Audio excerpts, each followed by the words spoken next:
Bonjour tout le monde, je m'appelle Marc-Anciel Godette. Moi, je suis travailleur social de formation et père intervenant en santé et mieux-être GBT2Q au Miels Québec. J'utilise le pronom YEL et les accords mixtes. Merci de vous joindre à nous pour ce webinaire intitulé Chemsex, comment allier consommation et sexualité dans l'intervention. On va commencer par une petite mise en contexte pour savoir quand même de quoi on parle quand on parle de chemsex. Alors, selon l'organisme de référence Katie, le chemsex ou party and play désigne l'utilisation par des hommes gays, bisexuels et autres ARSA de certaines drogues avant ou pendant les relations sexuelles dans l'intention spécifique de faciliter, de faire durer ou de rehausser l'intensité des rencontres sexuelles.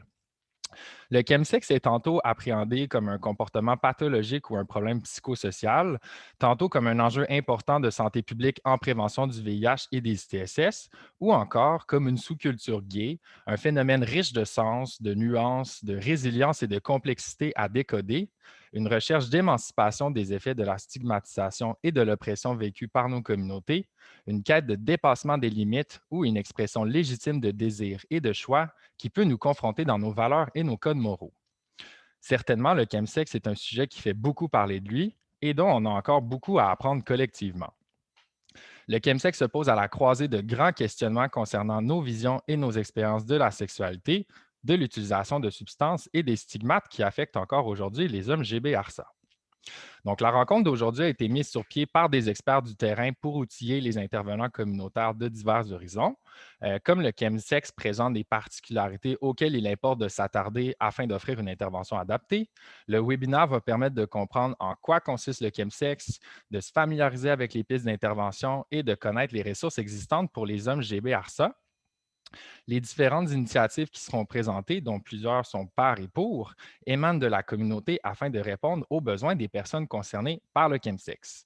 Donc, merci de vous joindre à nous aujourd'hui en espérant que ce webinaire puisse vous en apprendre plus, puisse vous faire réfléchir et puisse vous donner le courage de dépasser les préjugés et les stéréotypes pour entrer authentiquement en relation avec les personnes qui party and play.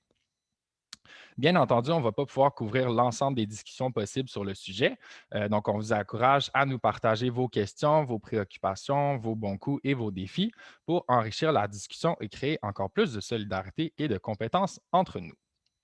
Au niveau du déroulement du webinaire, on va commencer par un tour d'horizon sur le chemsex avec Maxime Blanchette, qui est professeur en travail social à l'UQAT, travailleur social et candidat au doctorat en sciences de la santé avec spécialisation en toxicomanie. On va poursuivre ensuite avec Daniel Jonathan Laroche, qui est coordonnateur de Contact à ACCM pour présenter le programme Contact.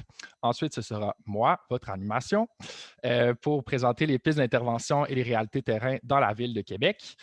Puis, on va poursuivre avec Alexandre Fafard et Jean-Sébastien Rousseau, qui sont respectivement cofondateurs de Ça prend un village, qui vont nous présenter cette initiative qu'ils ont créée.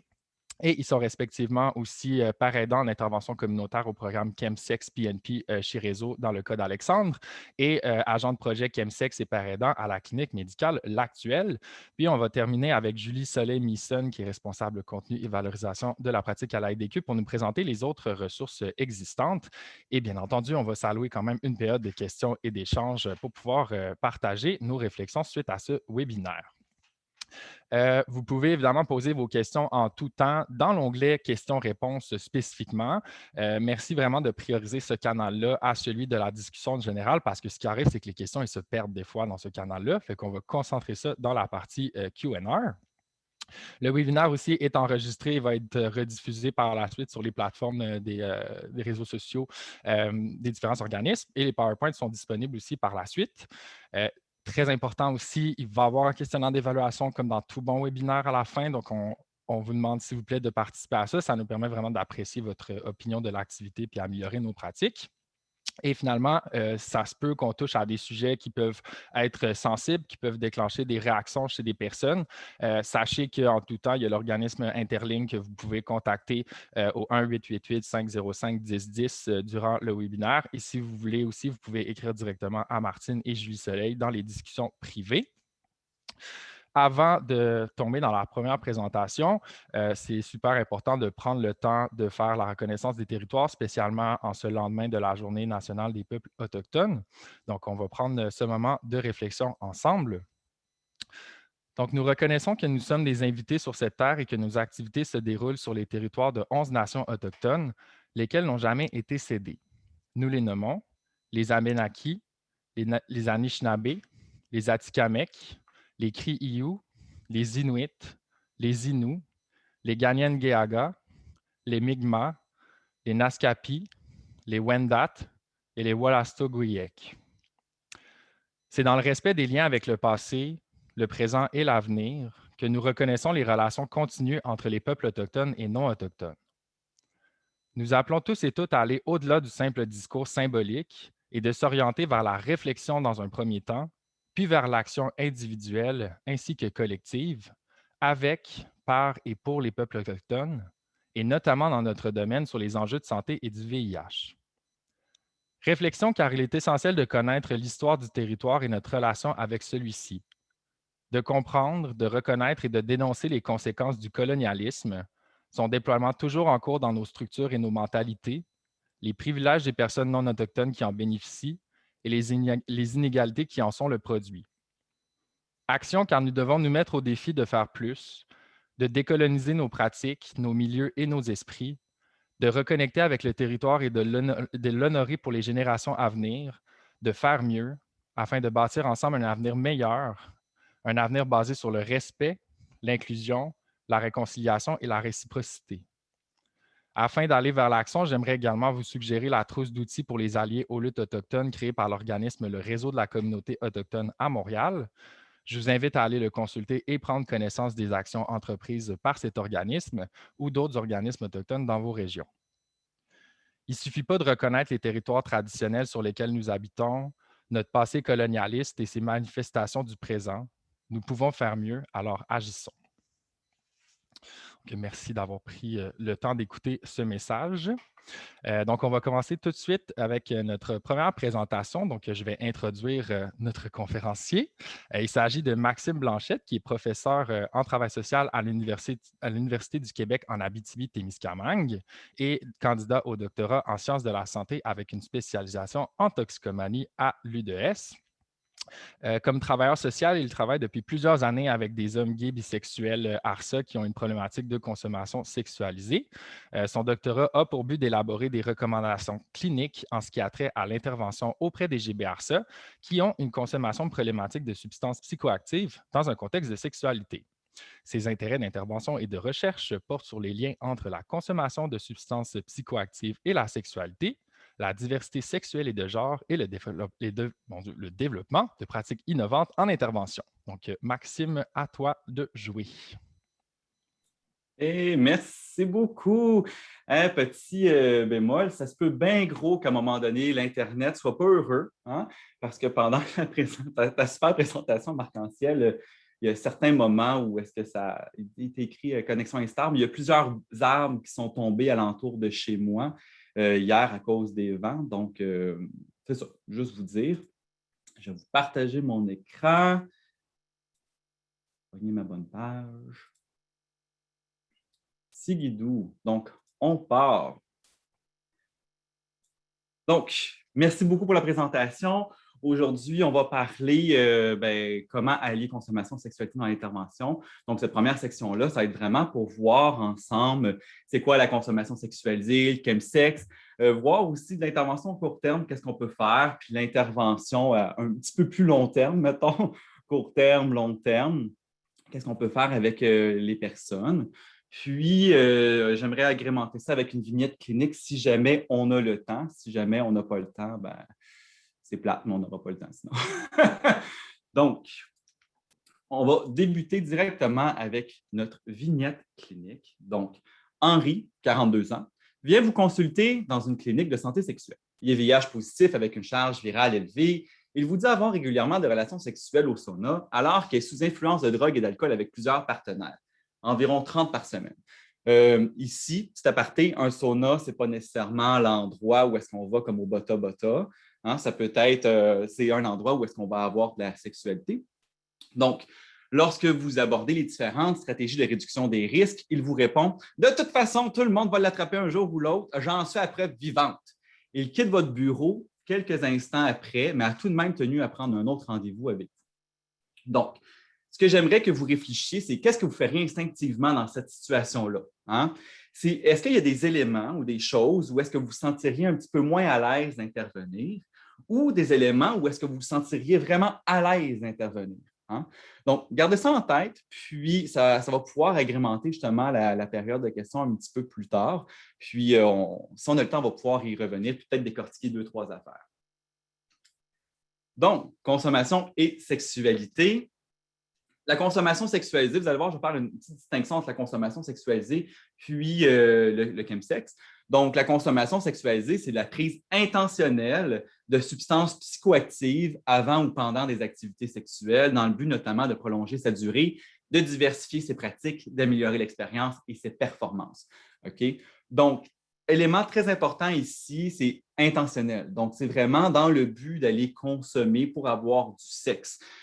À faire la différence avec, par exemple, je m'en vais dans un bar avec des amis, je prends un verre d'alcool, puis finalement, je me pogne un one night. Ce n'est pas la même chose. Si mon intention n'était pas d'avoir de la sexualité en bout de ligne en allant consommer de l'alcool avec mes amis, ça ne sera pas nécessairement la consommation sexualisée ou ça va être un épisode anecdotique. Peut-être un élément aussi que j'aimerais que vous portiez attention. Dedans ça, on ne parle pas de côté négatif. Hein, c'est bizarre, je ne vois pas de mots qui sont négatifs. Puis pourtant, en intervention, on parle juste du côté négatif. Puis vous allez voir dans les interventions qu'on va aborder un petit peu plus tard, c'est des éléments qui sont quand même importants à aborder, entre autres le plaisir. Hein. En ce qui a trait au chemsex, hein, tantôt, Marc-Anciel, justement, l'a bien décrit. First, il y a plusieurs auteurs qui vont nommer que le chemsex, c'est différentes choses. Ce qu'on retient, par exemple, de David Stewart, c'est que le chemsex, c'est plus spécifique à une culture qui est dite gay, puis où il va y avoir l'utilisation de chimiques, donc chems, sexe pour le sexe, comme le crystal meth, catinone, GHB, GBL, qui vont être comme les substances de base pour avoir le high. Puis ensuite, il va y avoir d'autres substances qui vont s'ajouter pour agrémenter, augmenter le plaisir, diversifier les pratiques, etc. D'autres drogues peuvent être considérées, par exemple, la kétamine, la cocaïne, les poppers, mais souvent, ça vont être plus perçus comme étant un additif à ce high-là. Puis, un autre élément qui est important, c'est par rapport aux différents éléments de la culture gay et le sexe gay. Donc, dit comme ça, vite, c'est quoi? Qu'est-ce qui est différent? C'est qu'il y a des attitudes sociétales, hein, il y a des choses qui peuvent inhiber le plaisir sexuel homosexuel. Par exemple, quelqu'un qui ne va pas nécessairement se sentir à l'aise avec sa sexualité ou son homosexualité risque d'inhiber sa sexualité puis pas nécessairement être satisfait sexuellement. Ensuite, il va y avoir tous les différents traumas et stigmas qui vont être liés à l'épidémie du sida, hein, qui peuvent avoir un impact sur le plaisir sexuel. Même encore aujourd'hui, on entend encore ce genre de répercussions-là. Puis, ça a vraiment marqué la communauté, même à ce jour. Puis, un autre élément qui est très important, c'est la facilité d'accès à la sexualité, ne serait-ce que via les applications technologiques. Par exemple, Grindr, Scruff et compagnie, qui vont avoir une certaine influence puis qui vont véhiculer certaines normes associées au corps, à la corporalité, à la masculinité, aux performances sexuelles, puis où est-ce qu'il va y avoir plusieurs enjeux de stigmatisation des différentes personnes. Hein? Un exemple bien concret, ça va arriver qu'on voit sur l'application no offense. Ils ne veulent pas des gens efféminés. Mais ça relève d'une stigmatisation, c'est de l'efféminophobie. Donc, c'est des éléments qui peuvent avoir un impact sur la trajectoire des différentes personnes. Là, vous me dites, OK, c'est bon, consommation sexualisée, chemsex, mais qu'est-ce qui peut faire en sorte qu'une personne va être motivée, si on veut, à faire de la consommation sexuelle? Dans un premier temps, il peut y avoir le sentiment d'appartenance. Hein? Donc, par exemple, vous allez dans un bar régulièrement, puis dans ce bar-là, c'est commun de faire de la coke. De fil en aiguille, ça se peut qu'éventuellement, pour pouvoir appartenir à ce bar-là, vous sentir appartenir, vous allez consommer avec ces différentes personnes-là. Si ces personnes-là vont régulièrement au sauna, ça peut être quelque chose qui peut influencer de biais, justement, cette consommation de la sexualité-là. Bref, vous voyez un peu l'image que je veux envoyer vis-à-vis du sentiment d'appartenance. Ça peut avoir un impact par rapport aux motivations de la consommation ou même, par exemple, je viens de faire un coming out, puis je veux me sentir appartenir à ma communauté, par exemple la communauté gay, bien, ça se peut que je veuille aller consommer puis baiser pour être capable de me sentir appartenir à cette communauté-là. Euh, donc, un autre élément que vous utilisez probablement dans vos différentes interventions, c'est les activités sexuelles ou l'utilisation de substances comme stratégie d'adaptation. Hein. Souvent, les gens vont consommer pour être capable de soit geler des mots, pour être capable de... C'est un beau lubrifiant social, mine de rien, la consommation. Donc, être capable de se lubrifier cette relation-là, être capable d'avoir accès à des hommes, à des gens qu'habituellement, on n'aurait pas accès parce que les standards de beauté sont différents. Bref, ça peut être une stratégie d'adaptation qui peut être employée. Puis, évidemment, avoir la sexualité désirée puis des valeurs reliées à la sexualité, par exemple, l'augmentation de la libido, l'augmentation de la confiance sexuelle, l'augmentation de l'énergie de la durée des relations sexuelles, perte d'inhibition, écoute, sky's the limit. Tantôt, Marc-Anciel parlait justement de repousser les limites. On peut en parler vis-à-vis de la perte d'inhibition. L'augmentation des sensations sexuelles, l'augmentation de la perception d'intimité, de connexion, augmentation de l'attraction physique et évidemment l'augmentation du plaisir. Hein? Donc, les différents motivateurs à continuer ou à faire la consommation sexualisée, c'est pas mal relié au plaisir. Je parle de consommation sexualisée, puis je réalise, qui dit consommation sexualisée ne dit pas nécessairement que c'est problématique. C'est probablement arrivé à plusieurs d'entre nous ou d'entre vous que vous avez consommé de l'alcool, par exemple, puis que vous avez des relations sexuelles sur l'alcool. Bon, souvent, vu qu'on ne sera pas inhibé, on va être désinhibé, il va y avoir un certain plaisir additionnel à cette relation sexuelle-là. Peut-être que la différence, c'est par rapport à la fréquence, l'intensité, puis par rapport aux impacts biopsychosociaux que vous allez vivre dans votre vie. Il y a différents facteurs de risque qui sont liés à la consommation problématique de SPA. By the way, ce n'est pas des SPA comme qu'on a dans notre cours, c'est des substances psychoactives. Chez les GBRSA, gays, bisexuels, hommes ayant des relations sexuelles avec d'autres hommes. Bref, il va y avoir différents facteurs de risque. Là, vous pouvez en deviner quelques-uns avec ce que je vous ai dit un petit peu plus auparavant. Comme vous pouvez voir sur l'image, ce n'est pas trop clair. Ça a l'air d'être un peu le mont Everest, mais ce n'était pas le mont Everest. Là, c'est des icebergs. Donc, c'est toutes des pointes d'iceberg, comme vous pouvez voir. Mais le coming out fait partie des facteurs de risque. Hein? Est-ce que mon coming out a bien été? Est-ce que mon coming out n'a pas bien été? Est-ce que je l'ai fait? Est-ce que je ne l'ai pas fait? Est-ce que je dois toujours me cacher? Est-ce que je suis dans un environnement où est-ce que je ne dois pas me faire découvrir? Est-ce que je suis dans un environnement où est-ce que c'est accepté? Bref, déjà là, il y a plusieurs éléments qui vont nous amener à réfléchir et à nous faire vivre du stress. La stigmatisation, les espaces de socialisation et les normes sociales, comme que je vous disais un petit peu plus tôt, par exemple, les bars, les saunas, c'est normal, c'est normal de consommer dans ces endroits-là. La consommation, souvent, elle va varier d'un endroit à l'autre. Puis, il peut y avoir des normes sociales qui vont être perçues. Par exemple, des gens qui vont commencer à être dans la communauté. Puis, ça va arriver souvent que je vais entendre, je veux faire partie de la communauté, fait que je consomme. Bon, OK. Fait que là, on peut reparler de cette perception-là de la communauté. Qu'est-ce que la communauté? Qu'est-ce que la culture? On va pouvoir en reparler un petit peu plus tard si vous voulez. Tout ce qui est par rapport à la masculinité, puis la masculinité toxique. Hein?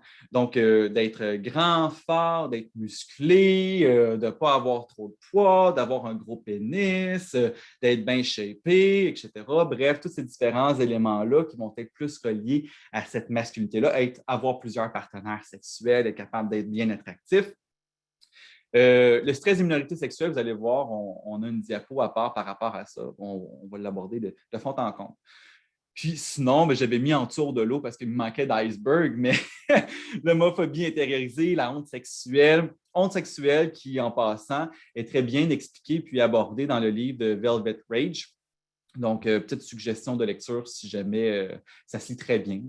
Ça peut vous permettre de comprendre peut-être un petit peu plus ce monde-là de la sexualité gay, puis la honte qui peut être inhérente à cette sexualité-là. Le développement de l'identité sexuelle. Donc, est-ce que je me sens à l'aise? Est-ce que je me sens bien comme étant gay, comme étant bi, comme étant un hétérosexuel qui a des relations sexuelles avec d'autres hommes? Puis, évidemment, les différentes prévalences de diverses problématiques biopsychosociales. On peut penser, entre autres, aux ITSS, qui sont un petit peu plus prévalentes dans la communauté LGBTQ+. Bref, ces différents facteurs de risque-là, on s'entend, c'est la pointe de l'iceberg. Puis, il va y avoir plein d'autres facteurs de risque qui vont être plus spécifiques à chacune des personnes qui vont venir nous voir, d'où prendre le temps avec la personne, puis bien creuser pour voir et comprendre avec la personne, qu'est-ce qui se passe en ce moment dans ta vie, puis où est-ce que cette trajectoire-là a débuté, comment ça a débuté, comment que ça s'est construit au fil du temps. Puis, on veut comprendre vraiment c'est qui la personne, d'où est-ce qu'elle vient, mais on veut comprendre aussi son environnement parce que la stigmatisation, souvent, on ne va pas souvent, on ne va pas s'auto-stigmatiser. En tout cas, on va essayer de ne pas trop s'auto-stigmatiser, ça arrive, mais il va y avoir beaucoup de gens de l'extérieur qui vont stigmatiser les gens ou qui vont faire vivre des micro-agressions. Je vous donne un exemple.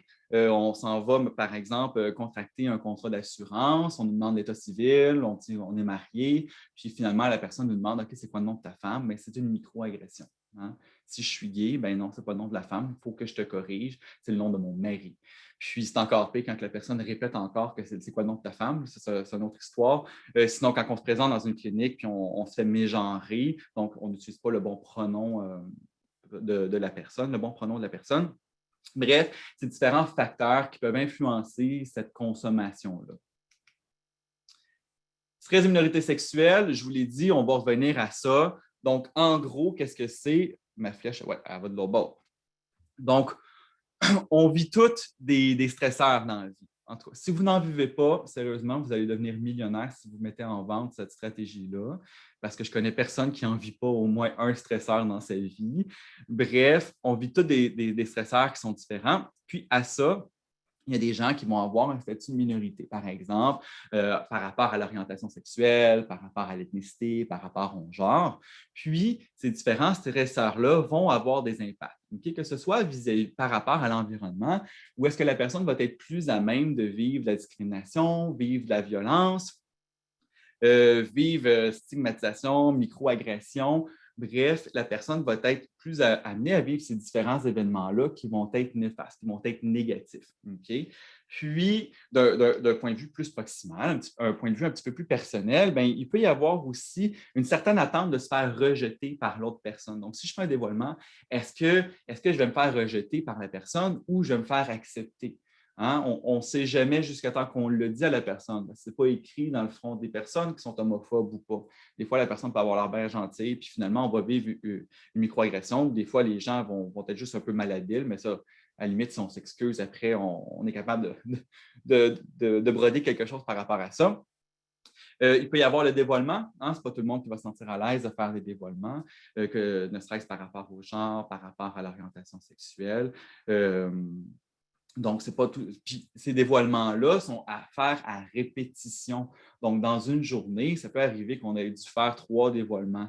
Si je vous donne un exemple bien concret, vous commencez un nouvel emploi, ça se peut que cette journée-là, vous fassiez 40 dévoilements. Si, mettons, la personne vous demande Ah, as-tu quelqu'un dans ta vie? Parce que souvent, on veut s'intéresser au personnel de la personne, faire comme je suis marié. Ah, OK, c'est quoi son nom? Puis là, tu fais comme son nom, c'est Éric. OK. Fait que là, des fois, on peut voir des visages changer. L'homophobie intériorisée, comme aussi processus. Bref, vous voyez que finalement, le stress des minorités sexuelles, qu'est-ce que c'est? C'est qu'il va y avoir un stress supplémentaire qui va être chronique au travers de la vie de la personne, qui va être en plus des stresseurs normaux de la vie. Donc, qu'est-ce que ça va avoir comme répercussion? Ça va avoir des répercussions vis-à-vis la santé mentale de la personne, donc des répercussions qui vont être souvent négatives. On va revenir au positif dans 2 secondes et demie. Puis, c'est différent. Qui dit difficulté avec la santé mentale, qui dit difficulté psychosociale, il peut y avoir l'utilisation de consommation, de sexualité, justement, pour pouvoir s'adapter. Vous voyez ici, il commence à s'installer un petit cercle vicieux, là. Autre élément que souvent on va laisser de côté, qui est pourtant, ma foi, si important, hein, c'est le fait que utiliser cette identité de minorité sexuelle-là peut être aussi un élément ou une stratégie pour pouvoir coper, pour pouvoir être résilient, pour pouvoir développer une certaine force, utiliser la communauté comme force, utiliser la communauté comme support social. Aujourd'hui, on en a l'exemple, par exemple, avec ce webinaire-là, où est-ce qu'il y a différents organismes qui veulent mettre de l'avant cette problématique-là, ces difficultés-là, puis où est-ce qu'il va y avoir différents acteurs, donc Miels Québec, Réseau, L'Actuel, ACCM. Ça prend un village pour pouvoir être là et essayer de supporter la communauté, puis faire comme, OK, regardez, ensemble, on est capable d'aller plus loin, ensemble, on est capable de construire, ensemble, on est capable de s'en sortir. Donc, vraiment, le stress de minorité sexuelle, oui, il y a des impacts qui sont négatifs, mais quand on parle des impacts positifs, c'est justement ce support social-là, ce réseau d'entraide-là qu'on est capable de développer dans nos communautés. Chose promise, chose due, je vous ai dit qu'on allait parler un peu d'intervention court terme, intervention long terme. Peut-être un petit aparté, on s'entend qu'aujourd'hui, par rapport à l'intervention, on serait capable d'en parler pendant des heures et des heures et des heures. Ceci dit, on est limité dans le temps. Donc, on va y aller vraiment à l'essentiel. Pour ce qui est de l'intervention court terme, donc, on ne s'en sort pas. Hein? La création d'un lien de confiance, c'est comme un gratis dans l'intervention. Il faut avoir notre lien de confiance avec la personne. Ça va nous permettre de construire, de co-construire avec la personne qui vient nous voir, être dans une approche d'acceptation. Qu'est-ce que je veux dire par une approche d'acceptation? C'est que je ne vais pas juger la personne avec ce qu'elle va me dire. Si, mettons, elle vient de me dire qu'elle vient de baiser avec 20 personnes, je ne vais pas la juger. Okay? C'est correct, tu as baisé avec 20 personnes. Est-ce que tu as utilisé des stratégies XY par rapport à cette sexualité-là? Est-ce qu'on a besoin de parler au médecin pour avoir une prophylaxie post-exposition? Est-ce qu'on a besoin, on peut être avec, dans le non-jugement, puis voir, OK, bon, mais comment on est capable de te protéger ici, maintenant? Hein? De prendre le temps avec la personne. J'aime bien rappeler aux gens, en tout cas aux différentes personnes que je côtoie, les êtres humains ne sont pas des meubles. Donc, on ne bouge pas un être humain comme qu'on bouge un meuble. Il faut prendre le temps avec la personne, il faut s'asseoir, il faut être capable de comprendre sa réalité. Il faut offrir un environnement qui est sécuritaire pour la personne. Donc, qui va être exemple de discrimination, exemple de micro-agression, qui va être accueillant, puis que la personne peut comprendre qu'elle peut s'ouvrir. Exemple qui peut être vu un peu ridicule, juste quand on va dans une salle d'attente, qu'on se présente, salut, moi, mon nom, c'est Maxime, je suis travailleur social, j'utilise le pronom il. Je viens d'ouvrir la porte par rapport aux gens. Je viens d'ouvrir la porte sur, mais regarde, aujourd'hui, si jamais tu veux me dire comme de quoi tu utilises un autre pronom que celui qui est écrit dans ton dossier médical, il n'y a pas de problème. Hein? On va pouvoir s'asseoir ensemble et en parler, puis je ne te jugerai pas par rapport à ça. Fait que ça peut être aussi banal, c'est pas banal, mais ça peut être aussi simple que ça. Ajouter, j'utilise le pronom il, ça prend 2 secondes et demie. Sécurité de la personne, qu'est-ce que je veux dire par là? Est-ce qu'on a besoin de faire une intervention de crise ou on n'a pas besoin de faire une intervention de crise? Hein? Comment que la personne se pose aujourd'hui? Est-ce qu'elle se pose avec des idéations suicidaires? Est-ce qu'elle se pose avec des idéations homicidaires? Ou est-ce qu'elle est en crise psychosociale? Comment qu'on la reçoit, puis être capable de rassurer un peu cette personne-là, puis faire comme, regarde, tu à la bonne place. Ça a dû te prendre beaucoup de courage pour venir me voir aujourd'hui. Comment tu y es arrivé? Qu'est-ce qui t'a permis de venir me voir aujourd'hui? Bref, essayer de comprendre, puis de bâtir avec cette personne-là ce lien-là, hein, d'une sécurité dans votre bureau ou dans la rue, dépendamment où est-ce que vous intervenez habituellement. Ça va être très, très, très important, d'autant plus qu'il va y arriver des fois qu'on reçoit des gens qui vivent un peu de paranoïa ou des psychoses. Donc, d'avoir ce moment-là ou cet environnement-là qui est sécuritaire peut aider dans votre intervention. Reconnaître ses limites, hein? Accompagner la personne afin qu'elle puisse avoir accès à des services. Donc, même si vous ne pouvez pas offrir ces services-là, de prendre le temps avec la personne puis faire OK, bon, regarde, je pense qu'il y a des services à tel endroit ou tel autre endroit. Ne pas la laisser entre 2 chaises. Hein? Donc, d'appliquer le principe de no wrong door. OK, la personne est là aujourd'hui, qu'est-ce qu'on va faire ensemble pour que tu puisses t'améliorer? Qu'est-ce que je peux faire pour contribuer à ce rétablissement-là? Le but de la personne, parce que c'est pas tout le monde qui va être abstinent dans la vie. Donc, ça se peut qu'elle vienne et elle dit ben, j'aimerais juste avoir des pratiques plus sécuritaires, j'aimerais diminuer seulement telle consommation, j'aimerais pouvoir diminuer, j'aimerais arrêter, bref, il faut voir c'est qu'est-ce que la personne veut hein, dans son processus. Puis, faire un plan très court terme avec la personne. Donc, en sortant de mon bureau aujourd'hui, qu'est-ce que tu vas faire? Hein? Demain, qu'est-ce que tu vas faire? Ça, c'est différents éléments qui peuvent composer une intervention court terme. Évidemment, vous allez explorer plusieurs autres éléments de qu'est-ce que je vais vous. On va parler sur l'intervention long terme, mais comme vous pouvez le remarquer, la majeure partie, ben, ça fait partie du savoir-être. Hein? C'est juste d'être une personne qui est en train de communiquer avec une autre personne, puis qui est dans le non-jugement. Tu sais, la notion de safe space, c'est ça qu'on veut. On veut que la personne se sente en sécurité pour venir parler avec nous. Puis plus souvent qu'autrement, les gens vont se livrer, puis vont vous communiquer des éléments que jamais vous auriez pensé qu'elle vivait. Peut-être aussi d'autres éléments à garder en tête. Faire attention à notre vocabulaire, par exemple. Ça va arriver que les gens vont dire ah, ben la personne n'a pas atteint le fond du baril. Ben, la personne qui vient vous voir est en détresse. La détresse est vraie. Hein? Fait que de lui dire ben, tu n'as peut-être pas atteint le fond encore, c'est peut-être pas la meilleure stratégie pour faire de l'intervention court terme, puis un lien de confiance, ben, ça vient d'être, c'est plus difficile. Puis ne pas non plus hésiter à référer vers des pairs aidants qui vont pouvoir aider ici maintenant. Parce qu'on sait que nos services, souvent, les gens vont être mis sur une liste d'attente pendant un certain moment, mais ils sont en détresse, ils ont besoin d'aide là. Ils n'ont pas besoin nécessairement d'aide dans 6 mois. C'est là qu'ils ont besoin. Ils ont peut-être encore besoin d'aide dans 6 mois, mais tout ce qu'on sait, c'est qu'ici, maintenant, on a besoin de quelque chose. Qu'est-ce qu'on peut lui offrir pour pouvoir l'aider maintenant?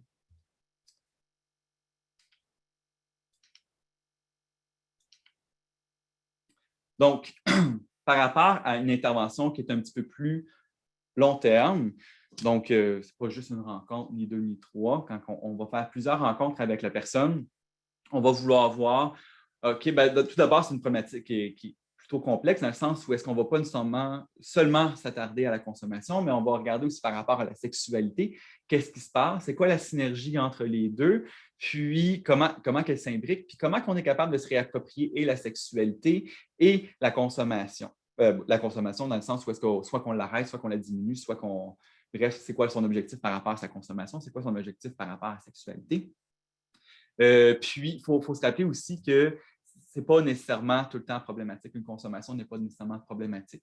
Il faut voir avec la personne comment elle aperçoit la situation, puis à la limite de planter des graines. Hein? Moi, j'aime bien dire ça. Là, on plante des graines, on les arrose, puis la personne va savoir au moins que vous êtes là, puis si jamais elle a besoin d'aide, elle va venir vous revoir.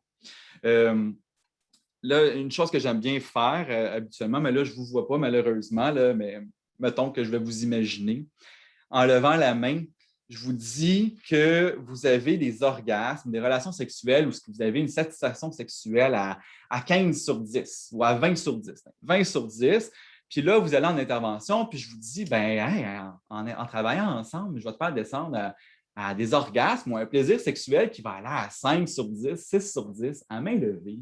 Qui aimerait redescendre à 5, 6 sur 10? Bon, là, j'imagine que personne n'a levé la main, là, vu que je ne vous vois pas. Mais, ou peut-être qu'il y en a certains. Pourquoi je vous parle de ça? C'est que c'est littéralement ça qu'on fait dans le bureau. Là. On va se réapproprier une sexualité où est-ce que la personne ne va pas nécessairement avoir un plaisir à 20 sur 10, elle va avoir un plaisir à 6 sur 10, 7 sur 10, puis on va aller retravailler sur comment on est capable de se réapproprier cette sexualité-là, puis vivre cette sexualité-là de manière pleine et satisfaisante. Donc, ici, ce que j'ai mis, c'est différents éléments qu'on peut aborder durant notre évaluation, durant notre counseling avec la personne. On s'entend, encore là, c'est la pointe de l'iceberg parce que tout varie d'une personne à l'autre. Puis, il manquait de place dans ma diapositive de toute façon, fait que je ne pouvais pas tout mettre, puis je ne peux pas tout détailler. Mais dans tous les cas, les éléments qui sont importants, bien, il va y avoir les éléments qui sont reliés à la consommation, hein? Donc, tout ce qui est par rapport à la substance, l'individu, le contexte, je reviens dans 30 secondes et demie, le cycle de la suétude, donc voir est-ce qu'il y a des problématiques qui sont dedans ce cycle-là, qui peuvent nourrir ce cycle-là. Le contexte, je l'ai mis entre les deux parce que le contexte va varier. Est-ce que je suis dans un contexte qui est sexuel? Est-ce que je ne suis pas dans un contexte qui est sexuel? Puis quand que je parle de contexte sexuel, j'inclus aussi la pornographie. Il va y avoir des gens qui vont consommer puis qui vont se masturber pendant des heures et des heures avec de la pornographie. Ça reste de la sexualité, hein? Puis, dans cette dimension sexuelle-là, on va vouloir aborder justement toute la dimension affective, comment que ça va avec tes relations, le sober sex. Est-ce que tu as déjà eu du sex sobre auparavant? Comment que ça s'est passé? Est-ce que c'était satisfaisant? Est-ce que c'était pas satisfaisant? C'était quoi le contexte dans lequel tu avais du sex sobre? La honte, hein? As-tu honte de toi? As-tu honte de ton corps? As-tu honte quand tu as de la sexualité? Est-ce que tu as honte de ton orientation sexuelle? Bref, ne pas avoir peur de poser ce genre de questions-là. Le plaisir, hein? Comme je vous ai dit, on va travailler ensemble, on va passer d'une satisfaction de 20 sur 10 à 6 sur 10. C'est qu'est-ce qui te fait plaisir, hein, dans la consommation sexualisée? Est-ce qu'il y a des pratiques en particulier que tu aimais? Est-ce qu'il y a des choses que tu aimerais revoir dans une sexualité qui est peut-être sobre? C'est quoi ce plaisir-là pour toi? L'identité sexuelle et de genre, comme je vous disais, la trajectoire peut avoir un impact sur la personne.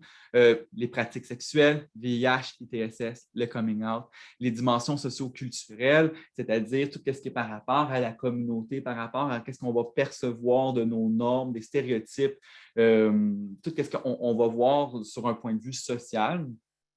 La stigmatisation, la discrimination, le slam. Donc, le slam, c'est l'injection. Hein? Donc, dans ces pratiques-là de slam, qu'est-ce qu'on peut faire? Ça pourrait être tout un autre chapitre puis un autre webinaire dans le sens où est-ce qu'on va décortiquer le slam différemment. Mais dans tous les cas, la consommation sexualisée, le chemsex, le PNP, ça va être un va-et-vient entre la consommation et la sexualité. Hein? Un peu comme quand on fait du traitement de troubles concomitants, on va vouloir aborder la santé mentale et aborder la consommation de la personne. Donc, on veut vraiment avoir ce cercle-là, on veut vraiment être capable de bien explorer et la sexualité et la consommation avec la personne. On veut comprendre les éléments déclencheurs, on veut comprendre d'où est-ce que ça vient, on veut comprendre comment ça a commencé, puis comment ça s'est construit ça, au fil du temps. Puis, de ne pas hésiter non plus à collaborer. Hein. On ne sait pas tout dans la vie. Puis la collaboration, c'est super important. Donc, de ne pas hésiter à collaborer avec des gens des communautés, des parents aidants, des organismes communautaires, d'autres professionnels de la santé, sexologues, travailleurs sociaux, psychologues, médecins, infirmières, bref. Il faut voir, est-ce qu'il y a des personnes dans l'entourage de soins de la personne qui pourraient être propices à aider dans ce rétablissement-là. J'arrive, je termine en plus, Marc-en-Ciel, c'est bon. Puis, bref, vraiment de développer là-dessus, puis c'est ça, de bien comprendre le contexte, puis pouvoir faire ces différents va-et-vient et ne pas hésiter à collaborer avec des personnes. Donc, comme je vous disais, c'est quelques thématiques qui sont essentielles. Bref, il y en a plusieurs autres. On peut en reparler, ça, il n'y a aucun problème, entre autres pendant la discussion de tout à l'heure. Je reviendrai sur la vignette clinique, mais là, Marc-en-Ciel vient de me dire qu'il me restait 30 secondes et demie. Donc, vous pouvez la relire si vous voulez, ou on reviendra un petit peu plus tard. Suite à cette présentation-là, comment que vous vous positionnez vis-à-vis de cette vignette clinique-là? Est-ce que vous vous sentiriez un petit peu plus à l'aise ou est-ce que vous auriez un petit peu plus d'indications sur qu'est-ce que vous devriez aborder en premier avec cette personne-là? Hein? Est-ce que vous interviendriez différemment? Est-ce qu'il y a une recherche documentaire que vous feriez auparavant? Bref, vous allez pouvoir vous noter ça sur un papier, puis si jamais on peut en parler, on en parlera. Mais c'est ça, je voulais vraiment susciter la réflexion avec cette présentation-là. Puis, voici, merci, questions, commentaires, émotions, insultes, discussions. Bref, si jamais il y a quoi que ce soit, vous pouvez me recontacter. La vie est bien belle, puis on va pouvoir s'en rejaser. Merci beaucoup, Maxime, pour cette présentation très juste et très complète pour mettre la table sur le chemsex. J'ai particulièrement apprécié l'intervention positive que tu amènes aussi, qui remet beaucoup la relation puis le plaisir au centre de la discussion. C'est quelque chose souvent qu'on oublie, qui est la clé essentielle dans ce qu'on fait. Donc, merci pour ça. On va continuer ensuite avec Daniel Jonathan Laroche qui va nous présenter le programme Contact. Alors, Daniel Jonathan se décrit à la fois comme intervenant, mais tient à rappeler l'importance qu'il est aussi un père auprès de sa communauté. Son implication dans les milieux communautaires débute très jeune, à 13 ans, où il comprend l'importance des services communautaires auprès des gens. Après quelques années où le chemsex prenait une place importante dans sa vie et un long cheminement, il a décidé de lui donner au chemsex un nouveau rôle en devenant intervenant, d'abord chez Réseau et en même temps, il fera ses débuts dans le projet Contact à ACCM. Avec les besoins grandissants à Contact, il quitte Réseau pour se perfectionner à l'Université de Sherbrooke où il fera un certificat en toxicomanie. Maintenant coordonnateur, intervenant et père du projet Contact, il nous parlera aujourd'hui comment le projet a évolué et de quel rôle il a joué dedans. Donc, à toi la parole, Daniel Jonathan. Merci beaucoup. 10 minutes pour expliquer un programme, c'est vraiment peu, surtout qu'on s'est beaucoup adapté au fil des années. Alors, je vais essayer de faire ça bref, mais le plus précis possible. D'abord, le projet Contact n'était même pas un projet de chemsex à la base. C'était un projet qui a été créé en collaboration avec ACCM et la santé publique pour aller faire de l'intervention dans les sex parties. Alors, on savait qu'il y avait une certaine clientèle qui fréquentait les sex parties qui n'était pas nécessairement rejoint par soit le milieu de la santé, soit par les organismes communautaires euh, pour, euh, pour être plus informés sur les différentes méthodes de prévention et sur le dépistage où on commençait à savoir l'importance de se faire dépister régulièrement. Et c'était aussi au début de la PrEP. Et alors, il y avait beaucoup de monde qui n'était pas encore informé sur la PrEP. Alors, on a développé ce programme-là pour ça. Dans le programme, tu ne veux pas avoir un intervenant qui arrive dans un sex party et qui est juste planté là à regarder le monde. Ça aurait eu l'air un peu bizarre. Alors, on a développé une approche où on amenait des jouets sexuels, des lubrifiants, tout ce que le monde aurait pu avoir besoin pour leur sexualité ou leur consommation. Bien, on montait un petit kiosque, puis là, les gens étaient souvent intéressés parce que on vendait au prix du distributeur, alors c'était beaucoup moins cher que dans un set shop. Alors, ça apportait une façon de créer des liens avec les usagers qui étaient sur place. On s'est rendu compte rapidement que dans ces environnements-là, le monde était curieux, il venait nous savoir qu'est-ce qu'on faisait. Par contre, ils ne posaient pas vraiment leurs questions, mais souvent, ils prenaient la carte et ils nous rappelaient après pour soit commander du lubrifiant ou un jouet. Puis après ça, je faisais la livraison à domicile. Et lorsque je faisais la livraison, bien, à ce moment-là, là, ça créait les plus belles interventions que j'ai pu faire. C'était, celui-là encore, c'est quand je me rends chez la personne parce que je suis vraiment dans leur univers. Souvent, ils ont choisi la journée qu'il n'y a pas personne avec eux. Alors, ça me permettait, moi, et des fois, j'ai eu des collègues aussi qui ont pu partager ces moments-là, de créer des liens très forts, puis laisser les gens s'ouvrir vraiment à nous. Le programme a évolué par la suite. L'arrivée l'arrivée de Grindr, Scruff et des applications. Alors, le monde ne faisait plus les sex parties comme que c'était autrefois. Autrefois, le monde devait annoncer 2-3 semaines à la base pour faire certain qu'il y a du monde qui venait. Alors, maintenant, avec les applications, il n'y avait plus besoin de faire ça. Alors, c'était très difficile pour un programme comme Contact de se rendre à ce moment-là dans les sex parties parce que ça prend quand même une certaine planification.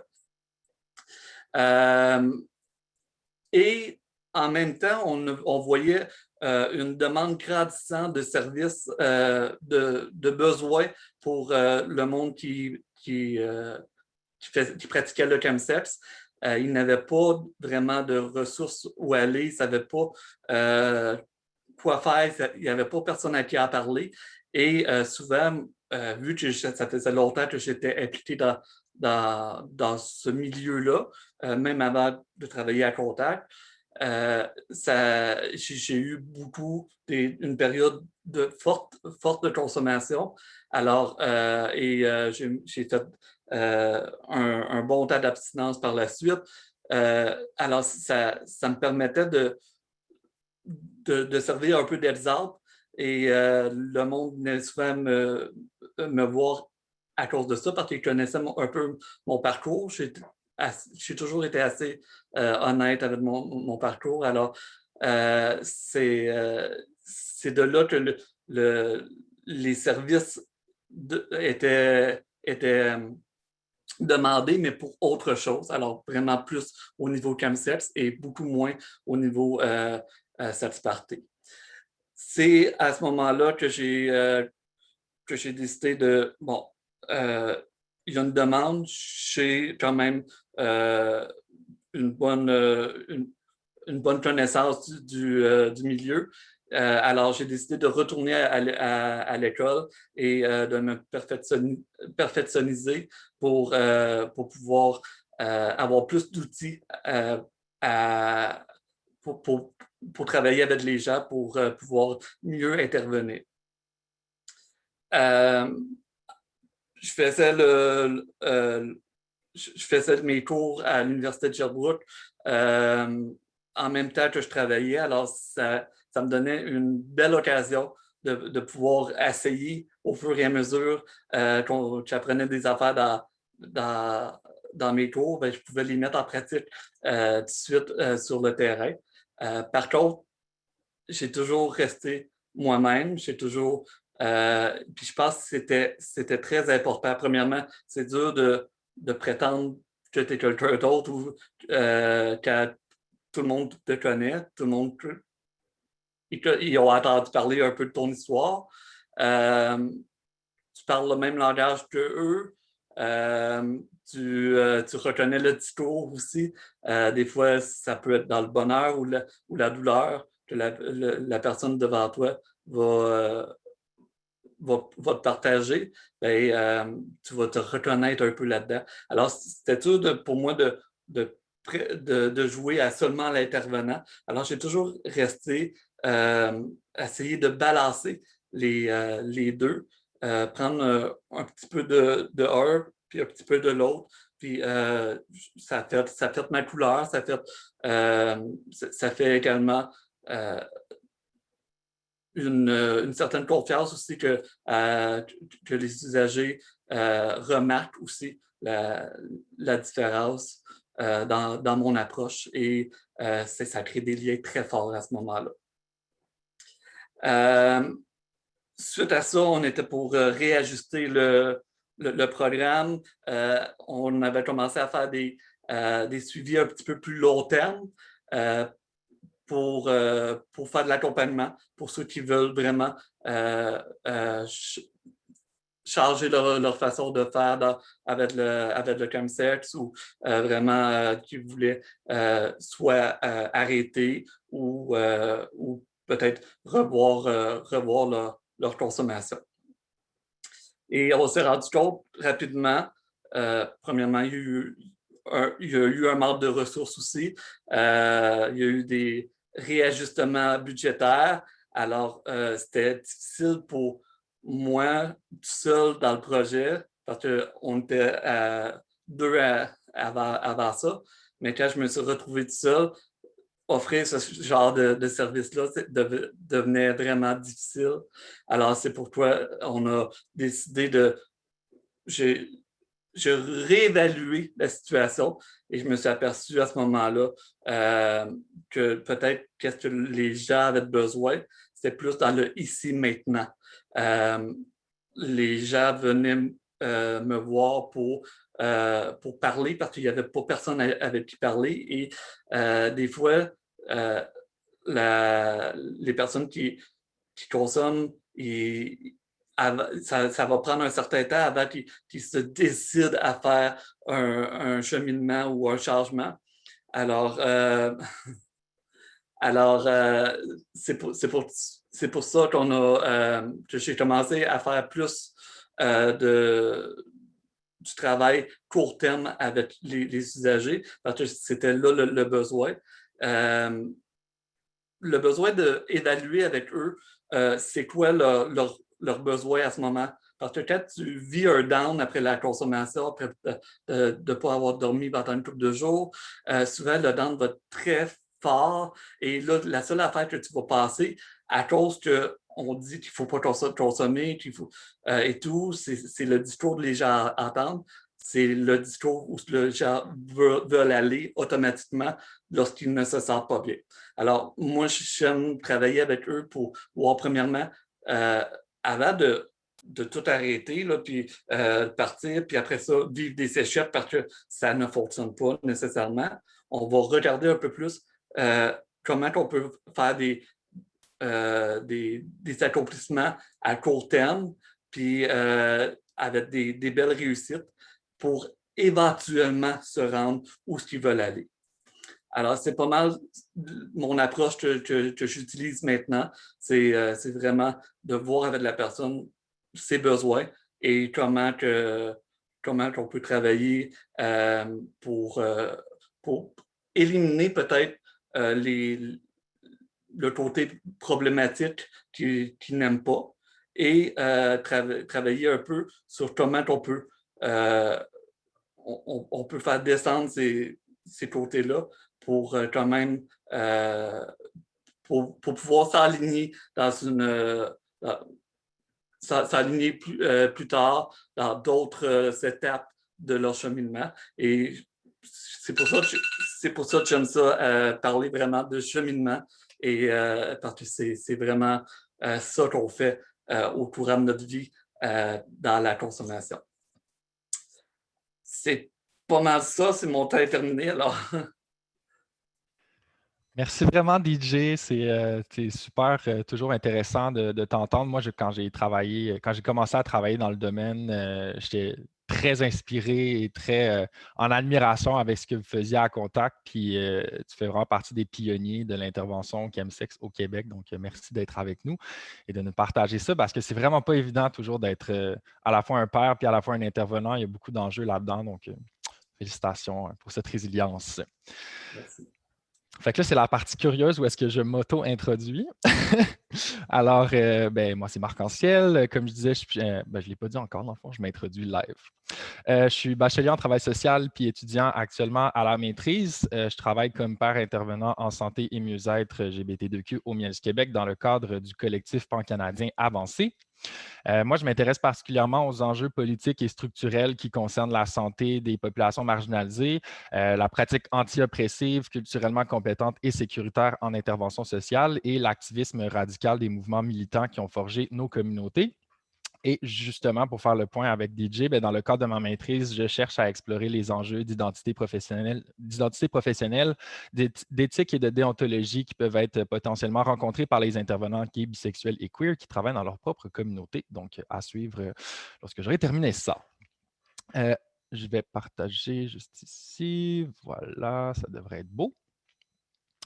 Donc, moi aussi, ça va être une courte présentation pour parler un peu des points saillants de l'expérience que j'ai eue à Québec avec l'intervention à Chemsex.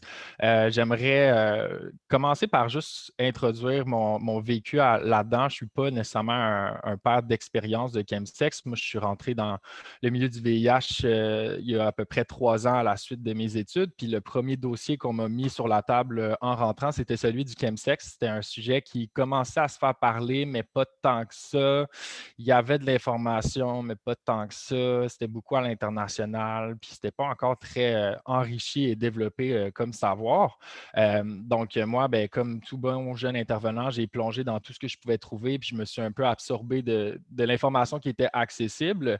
Mais comme je l'ai dit, l'information n'était vraiment pas encore très diversifiée, puis c'était beaucoup vu encore sous un aspect de psychopathologie, dans un discours de santé publique très axé sur les risques, puis le danger, puis c'était assez sensationnaliste. Donc, ça a été difficile au début un peu de situer là-dedans parce que les seuls repères finalement que j'avais, c'était des repères à l'international dans des contextes qui étaient très différents du nôtre.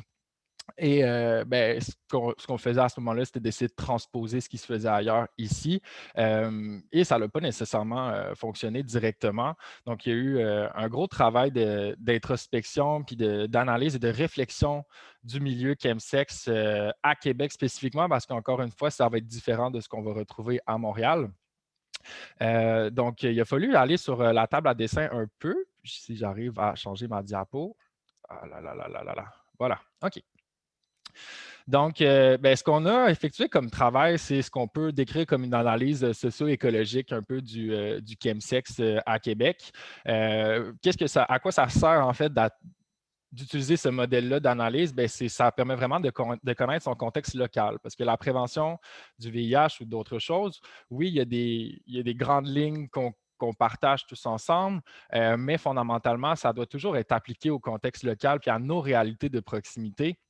Comme je disais, deux villes comme Québec et Montréal qui pourtant sont séparées par à peine 3 heures de route, ben, la réalité est complètement différente. Puis ce que, mettons, un Contact faisait ou ce que les autres acteurs faisaient à Montréal, ben, ça a été pas si évident que ça à transposer. Finalement, ce n'était pas super pertinent de le faire tel quel. Donc, c'est important justement de comprendre les forces, les limites puis les opportunités d'intervention qui sont spécifiques à notre milieu. Pour les personnes qui ne sont pas familiers avec l'approche socio-écologique, ben, c'est vraiment quelque chose qui nous permet de décoder des problématiques complexes. On l'a dit, le chemsex, c'est un enchevêtrement de comme 3 axes. Il y a l'axe de consommation de substances psychoactives, il y a l'axe de la sexualité, puis à travers ça, il pourrait y avoir des sous-axes au niveau de la sous-culture gay et tout, mais il y a aussi tout le segment de la stigmatisation, la discrimination, puis les contextes, la culture finalement qui va influencer ça. Donc, c'est quelque chose qui est complexe, c'est un tissu qui est assez serré, puis il faut arriver à comprendre comment les fils sont enchevêtrés. Ce modèle-là d'analyse aussi va nous permettre de tenir compte des relations puis des interactions entre les individus, la société et les environnements pour vraiment permettre de planifier des actions qui envisagent à la fois justement les déterminants de notre contexte puis les relations entre les acteurs et les niveaux. Donc, ici, c'est le modèle assez traditionnel là, de l'approche socio-écologique. Donc, si on prend dans l'exemple du chemsex, ben, il faut aller justement décoder c'est quoi les différents déterminants, c'est quoi les différents environnements, où est-ce que notre rôle se situe à travers tout ça, puis c'est quoi justement les logiques sociales qui sont inhérentes à tout ça. Donc, ici, on en a un exemple à droite là, au niveau des différents déterminants. On peut parler à la fois des individus, des groupes, des communautés, des institutions, donc au niveau des, mettons, la santé, les services sociaux, des choses comme ça. Les technologies, on a parlé de comment que les applications de rencontres avaient complètement changé la donne et les dynamiques. Bien, ça, il faut en prendre en compte. Dans les médias aussi, bien, quand moi, j'ai commencé à travailler sur la question du chemsex, les documentaires ou des trucs qu'il y avait là-dessus, c'était complètement capoté. C'était complètement sensationnaliste. Puis ça représentait quelque chose de super méga gros quand finalement on s'est rendu compte que c'est pas la réalité, que c'est pas comme ça que les individus se rencontrent et consomment nécessairement là, en sex party de 20-25 personnes pendant 3 jours et demi. Là. C'est pas tout le temps ça. Donc, il y a une question aussi de toutes les idées, les valeurs et les croyances qui sont impliquées. Donc, au niveau individuel et relationnel, ben, c'est important de voir au niveau de notre communauté proximale, tu sais, les personnes, c'est qui, les personnes, elles fréquentent quel milieu, les personnes s'identifient à quelle communauté ou à quel groupe. Bref, il y a plein de choses à aller chercher là-dedans. C'est quoi le volume aussi de personnes? Au niveau communautaire, ben, on peut se penser à c'est quoi les ressources qui existent dans notre communauté, c'est quoi le lien social la santé finalement du lien social dans notre communauté. Est-ce qu'on a l'impression d'être dans une ville ou une région où est-ce que la communauté LGBT, elle est effervescente puis elle est tissée serrée, ou on a l'impression qu'on est dans une espèce de désert communautaire puis on a tendance à aller dans les grands centres urbains ou ailleurs pour rechercher ça? Au niveau institutionnel, encore une fois, ben, c'est quoi les services, mettons les services de santé, les services sociaux qui existent? Est-ce qu'ils sont adaptés, ces services-là? Est-ce qu'ils travaillent tous en silo? Il y a des projets de recherche actuellement qui s'intéressent aux ressources en dépendance, s'ils sont adaptés justement pour les personnes de la diversité sexuelle et de genre. Souvent, on se rend compte que non.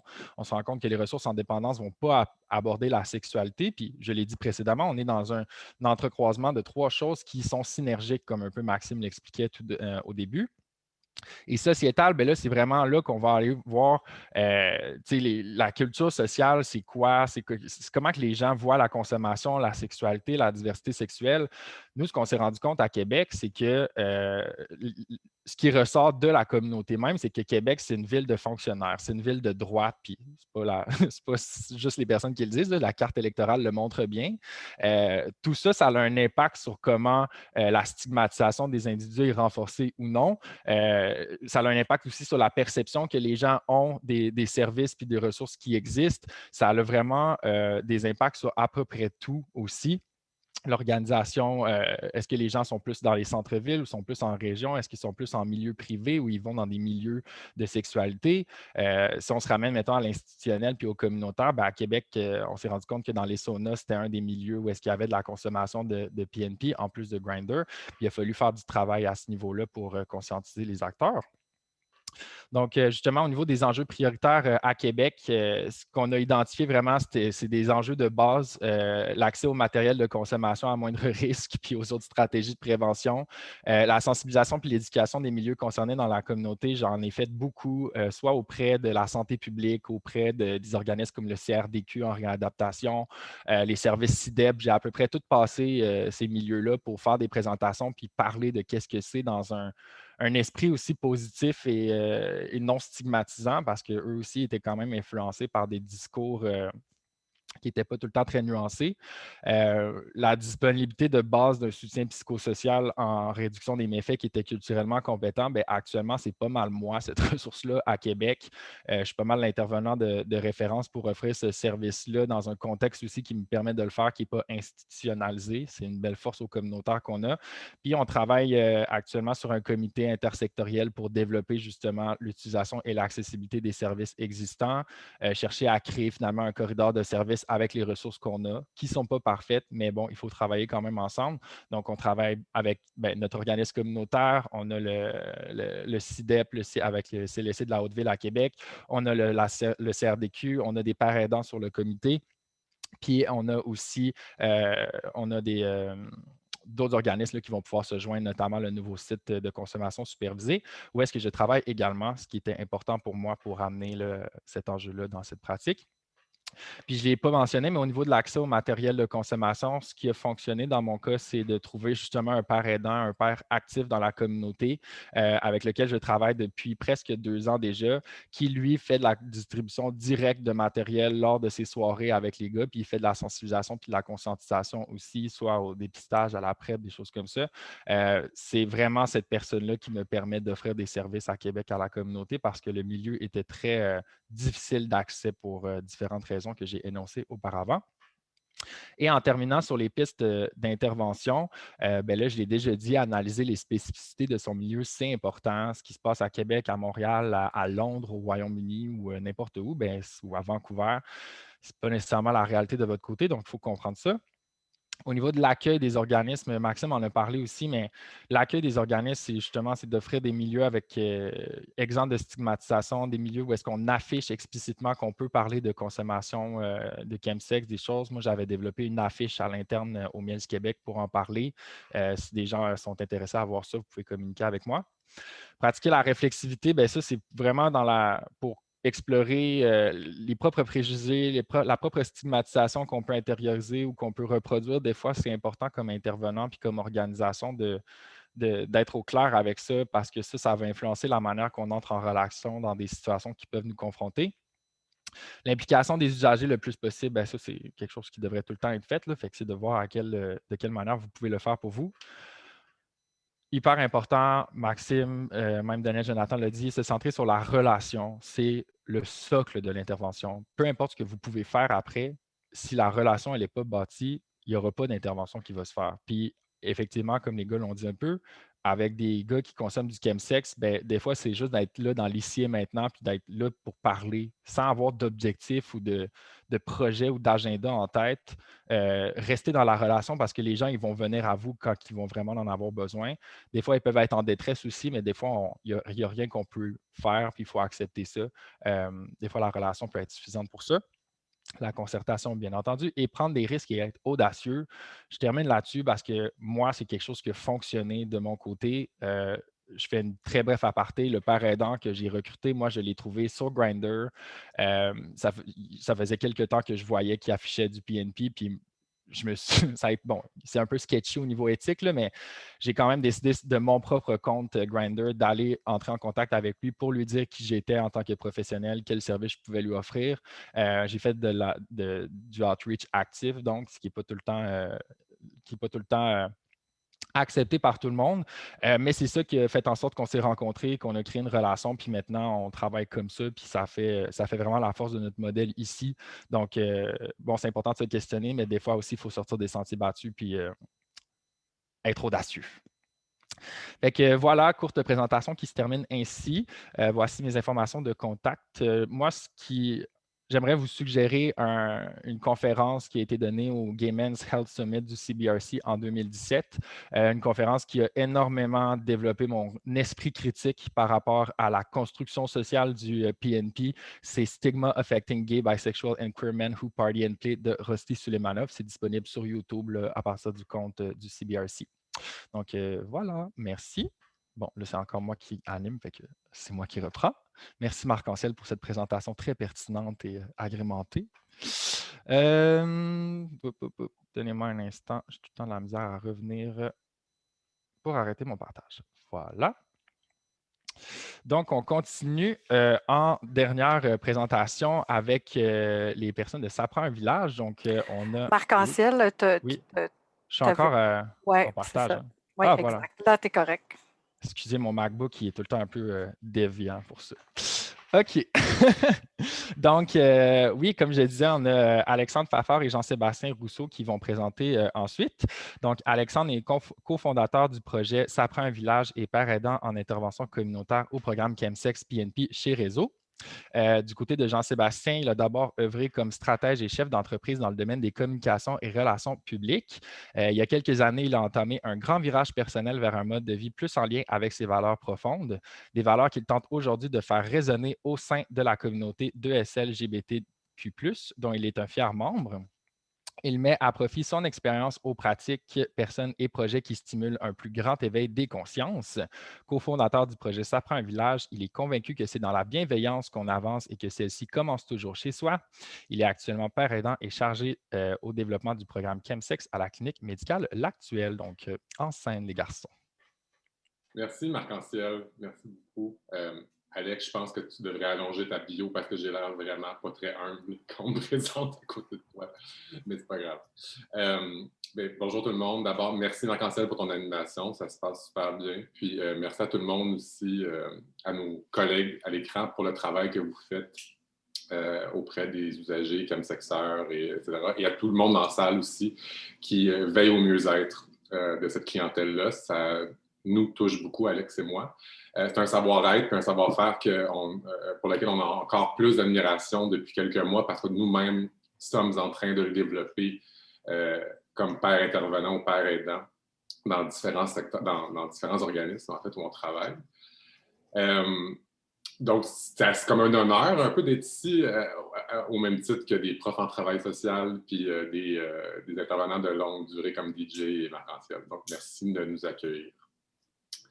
Je vous dis qu'on est arrivé, Alex et moi, à l'intervention, ou du moins à l'implication, disons ça comme ça, par la voie de la paraidance, ce qui veut dire qu'on a un vécu expérientiel en lien avec tout ça. Et ben, c'est le cas, en fait. C'est la première fois que je présente et Alex et moi en même temps, fait que c'est bizarre, mais allons-y. Les deux avons consommé du cristal net pendant plusieurs années. Maxime parlait de consommation qui n'était pas problématique. Ben, ça n'a pas été notre cas du tout.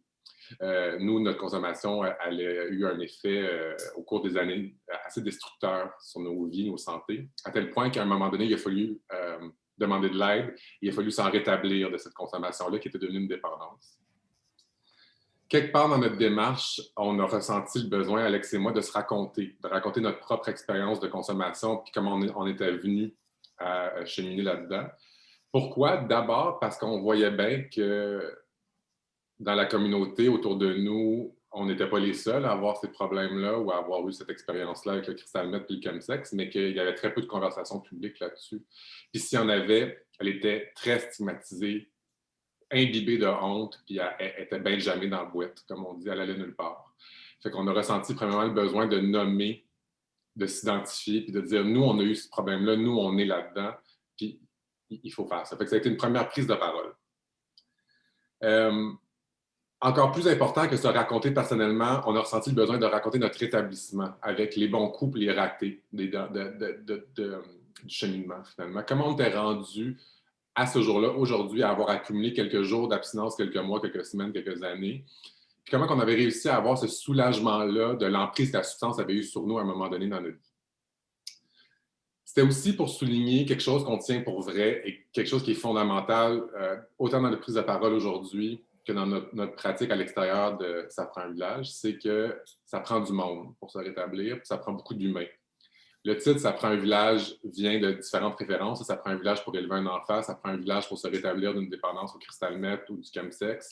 Puis ça prend des ressources, ça prend beaucoup de monde de différents horizons qui travaillent de concert avec une personne qui est affectée ou qui se sent concernée par la problématique qu'on nomme aujourd'hui. Dans notre cas, le village qu'on a créé, ça a été de l'improvisation parce que sous le titre « Ça prend un village », Alex dit souvent « Ça prend des affaires qui ne sont pas encore là ». Et effectivement, il y a eu bien des affaires qui n'étaient pas là dans notre parcours. Nous, on parle d'un rétablissement qui date quand même, qui a commencé là, plus de 4-5 ans. Là, fait qu'on on recule dans le temps. Là. Il y avait encore moins de ressources à notre époque, puis c'était encore moins spécialisé, c'est pas du tout même.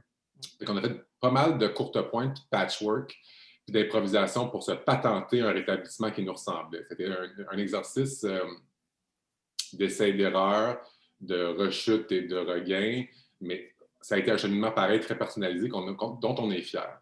Fait qu'on voulait nommer ça, que ça prenait beaucoup de monde, puis que c'est pas nécessairement une trajectoire en ligne droite, mais bien quelque chose à plusieurs repères.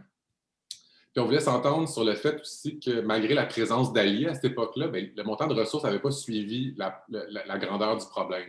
C'est-à-dire que nous, on voyait que ça galérait dans la communauté. On connaissait pas mal de monde qui avait bien de la misère, mais le montant de ressources ne suivait pas. Puis il y a eu longtemps peut-être ce déni-là ou ce wishful thinking que ça allait se régler tout seul, ça ne se réglait pas. Fait qu'on était rendu, au moment de créer Ça prend un village, au constat que ça prenait des affaires, qu'il y a des choses qui n'étaient pas faites et que nous, on avait besoin de parler. Donc, on a pris parole, et c'est ça, d'abord et avant tout, Ça prend un village. C'est une prise de parole publique sur notre consommation et notre établissement du cristal net et une action militante, en fait, pour des meilleurs soins et services pour nous, pour notre communauté, puis de la représentation, puis un regroupement de pères aidants, puis n'importe quoi qu'on peut faire pour faire en sorte que cette communauté-là soit mieux représentée, mieux soignée surtout, puis mieux accueillie. Nos principes fondamentaux qui nous guident dans notre prise de parole, dans nos gestes, c'est l'amour, la bienveillance et l'accueil, tout simplement. Il y a eu beaucoup de choses qui sont passées dans la dernière année. Ça prend un village a commencé par exactement comme aujourd'hui, en fait, sauf que c'était en présentiel en mars. C'était une conférence à Smash à réseau. Ça a été notre première prise de parole, ça s'est développé. Et je vais laisser Alex parler de ce qu'on a fait, en fait. Oui, parce que on dit qu'on parle dans la vie. C'est ça notre job. En fait, à travers concrètement, Ça prend un village, c'est traduit par une plateforme web, entre autres. On disait qu'on voulait prendre la parole, on l'a prise. On l'a prise ensemble, moi, Jean-Seb et d'autres pairs. Simplement parce que on veut bien qu'il y ait des services adéquats, puis des soins, tout ça, mais encore faut-il que nous, on soit capable d'en parler entre nous, sans tabou, sans honte. Et ça, déjà là, c'était pas une discussion qui existait beaucoup. On pouvait retrouver ces conversations-là dans des saunas, dans des sex parties, peut-être dans un bureau de médecin, mais nous, entre nous, d'avoir une conversation normale sur le sujet dans la communauté, dans les communautés, c'était pas évident. On a donc produit des vidéos grâce au programme Champion communautaire chez Réseau, des vidéos qui nous ont permis de mettre en lumière les situations de certaines personnes qui voulaient bien prendre la parole avec nous dans un contexte tout en lumière, des fois même à l'extérieur, où on parle entre autres de la consommation, mais aussi des enjeux qui sont venus avec, ou qui étaient sous-jacents, ou qui étaient autour des enjeux de la consommation du cristal et du chemsex. Fait que ça faisait en sorte que, soudainement, on s'est ramassé à l'avant-plan parce qu'on prenait parole, puis c'était un coming out public sur les réalités du chemsex. Et puis, on vous en parle aujourd'hui parce qu'on s'est rendu compte, et ce n'était pas le but initial, mais que c'est devenu, pour certaines personnes, un outil d'intervention. Donc, ça permettait aux usagers d'aller à la maison, de visionner les vidéos et de revenir revoir l'intervenant pour avoir des discussions qui étaient... Puis en plus, il y a plusieurs vidéos, donc il y a plusieurs profils. Donc, c'est intéressant comme ça parce que là, ça a comme décloisonné finalement le stéréotype. Aussi, donc, à travers il y a comme évidemment le site web, les vidéos, il y a le Instagram qu'on a créé qui, lui, c'est une tentative de recenser et de valider les ressources qui existent présentement, principalement à Montréal, Québec, on s'en vient. Et puis, donc, pour et par, encore une fois, donc, qui sont les gens qui accompagnent les gens qui souhaitent apporter des changements à leur consommation ou dans leur comportement, et puis validé en temps réel par des pairs. Fait que ça, c'est intéressant aussi. Puis, ça donne un visage humain, justement, aux ressources. Donc, on sort de l'établissement, on sort de l'institution et on va vers des personnes qui ont à cœur, qui sont bienveillants et qui ont un souci du bien-être des gens qu'ils desservent. Évidemment, il y a un Facebook. Évidemment, il y a d'autres projets qui s'en viennent aussi. Donc, on a reçu de participation durant Pride. Et on continue donc à travers cette plateforme-là à générer du contenu pour et par sur le sujet, pour justement déstigmatiser le plus possible le sujet, puis arriver à avoir finalement des conversations faciles avec le système de santé, avec les intervenants, avec les usagers, avec la famille, avec les amis. Fait que c'est un peu le concret de la chose avec Ça prend un village. En fait, ce qu'il faut comprendre, c'est que ça prend. Parce on se fait souvent demander c'est quoi Ça prend un village finalement. Est-ce que vous offrez des services? Êtes-vous un centre? Faites-vous de l'intervention? Fait que mettons ça un petit peu plus clair. Ça prend un village produit du contenu tant et aussi longtemps que ce sera nécessaire d'en produire pour que les gens qui consomment, qui se rétablissent ou qui questionnent leur consommation puissent s'identifier, puissent se reconnaître, puis puissent générer une conversation publique avec d'autres intervenants qui jugent nécessaire dans leur parcours. Ça, c'est le premier but.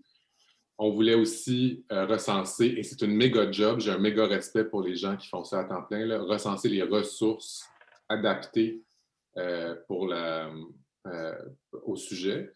C'est vraiment difficile parce que d'autant plus, nous, on s'est mis l'objectif de valider, entre guillemets, ces ressources-là, c'est-à-dire qu'on ne peut pas juste mettre quelque chose sur le site web puis qu'on ne l'a pas testé ou qu'on ne l'a pas, à qui on n'a pas parlé. C'est des ressources qu'on veut ou qu'on souhaite animer de la même compassion, de la même bienveillance, de la même capacité d'accueil en tout et partout que ce dont nous, on a eu besoin à l'époque. Fait que c'est pas facile. On y arrive. Si vous allez sur saprendvillage.com, vous allez constater que le site web est hyper incomplet. Il est beau, par exemple, Mais il était compliqué. Parce qu'on manque de temps. Puis c'est une heureuse... en fait, c'est dommage, mais en même temps, c'est bon signe. Si on manque de temps, c'est parce qu'on est occupé ailleurs puis que la vie nous a amené aussi à faire d'autres choses en lien avec ça. Fait que c'est super. Mais les ressources ne sont pas toutes là. Fait qu'on s'occupe à cartographier. Puis c'est un peu le nerf de la guerre au sens moment dans le milieu dans lequel on baigne, c'est quelles sont les ressources. On a beau poser la question, ça ne veut pas dire qu'elles vont naître nécessairement le lendemain matin. Fait qu'il faut souvent les bâtir ou les formater ou les former ou les recenser. Il y a de la job à faire sur qui est une ressource, qui ne l'est pas, qui veut l'être, qui ne veut pas l'être aussi. D'ailleurs, à ce titre, je voudrais juste ajouter parmi les gens qui nous écoutent présentement, si vous vous identifiez comme une ressource, s'il vous plaît, prenez contact avec nous. On aimerait ça, donc, collaborer avec vous et aussi possiblement vous recenser dans le Instagram. Donc, on est toujours en conversation avec les personnes. Que vous soyez, il n'y a jamais comme une accréditation totale d'intervention chemsex, mais ne serait-ce que juste l'intention, la disponibilité, la présence, on serait prêt à vous rajouter sur Instagram. Oui, sur Instagram, sur le site web, puis de passer... Alex parlait d'un visage humain aux ressources. C'est important, ça, pour nous, de ne pas juste mettre un listing interminable qui existe un peu partout puis qui est super utile, mais nous, on ne veut pas nécessairement faire un bottin. On aimerait... on a fait l'exercice notamment récemment avec Maxime qui est sur notre Instagram. On y a parlé, on lui a posé des questions. C'est quoi ton approche? Puis c'est ça qu'on met en lumière aussi. C'est un humain derrière le métier d'intervention de travailleur social ou d'aidant, en tout cas. J'ajouterais qu'il y a énormément de travail à faire. Nous, on était surpris à quel point la dernière année est allée vite, en fait. Et puis, il y a beaucoup de choses qui se sont développées, à tel point que ça prend un village. On nous demande, est-ce que vous offrez des services d'intervention? Non. Il faut se rappeler que ça prend un village, c'est purement bénévole. Là, et puis, c'était un besoin de parole plus qu'un besoin d'action de nous-mêmes. On voulait générer des actions, on voulait faire en sorte qu'il y ait des choses qui se passent. Et je dois bien humblement dire merci à beaucoup d'intervenants ou d'institutions ou d'organismes qui ont des step-up. Ils ont dit oui, nous sommes là et nous vous attendions pour développer quelque chose. Donc, on est vraiment très choyés. Puis d'ailleurs, je vais te passer la parole, je vais passer la POC à Alex pour que tu parles un peu des projets qui, toi, ils t'ont amené à travailler en intervention. Puis c'est quoi un peu tes trucs, tes stratégies d'intervention, là où tu es, puis comment tu le découvres? Mais effectivement, en se rapprochant de réseaux grâce au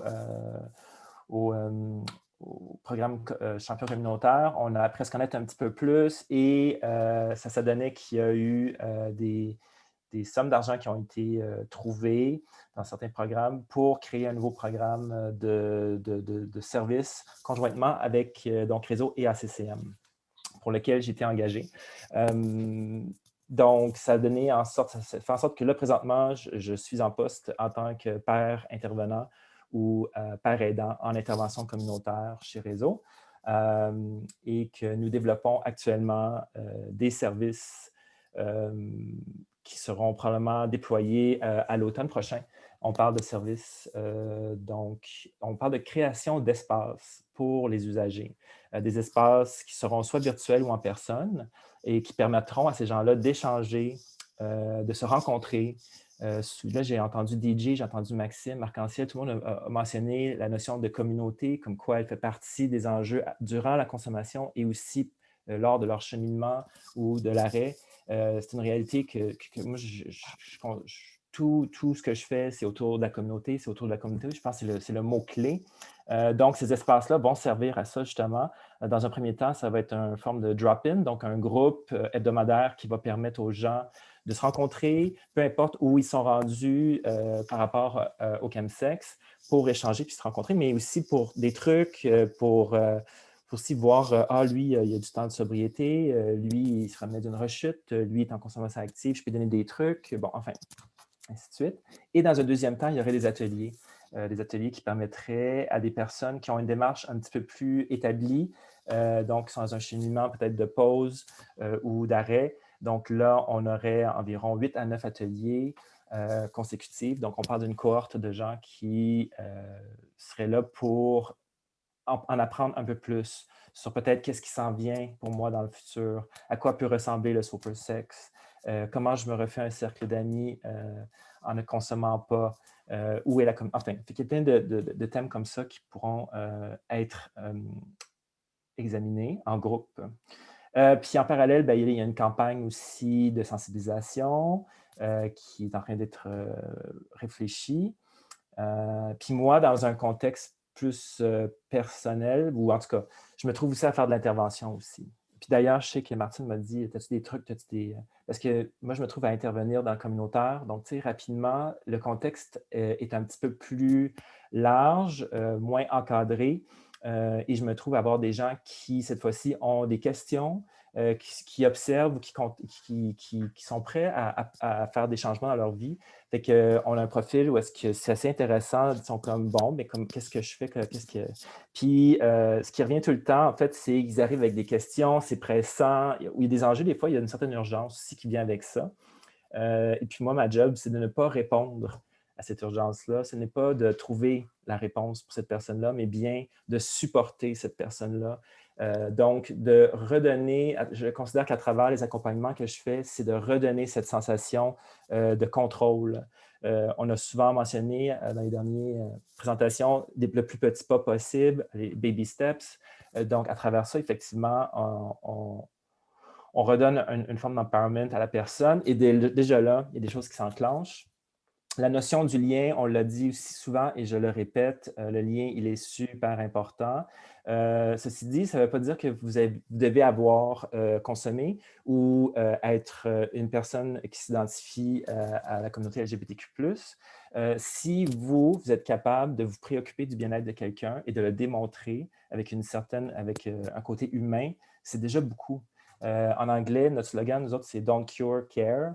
Donc, c'est de ne pas régler ou guérir la personne, c'est d'accompagner avec son cœur et avec bienveillance. Ça fait toute la différence. Tout le monde peut le faire. Je vais aller rapidement. Ce qui revient souvent dans mes interventions aussi, Maxime l'a effleuré, mais ça revient vraiment souvent, c'est la honte. La honte qu'on ne reconnaît pas chez soi. Et puis, une partie dans toutes mes interventions qui revient, c'est que les gens comprennent mal les enjeux dans lesquels ils sont des fois. Donc, on choisit de consommer, on choisit de se regrouper et de participer à du chemsex. Ça, c'est un choix, effectivement. On ne choisit pas la dépendance. Et ça, c'est une condition. La dépendance, c'est que... Et puis là, souvent, la ligne, elle est complètement brouillée. Et à cause de ça, on ne comprend pas que nos comportements sont rendus compulsifs, obsessifs. Puis ça, c'est des notions qui nous échappent. Donc, on pense que c'est de notre faute. Et ça mérite d'être véhiculé pour désamorcer et puis justement faire de la lumière sur la situation et ainsi évacuer la honte. Je parle souvent de la honte parce que quand la honte est présente, les gens ont peu ou pas de réflexe à demander de l'aide parce qu'on considère que c'est notre faute ou qu'on est une mauvaise personne, alors que ce n'est pas le cas du tout, du tout.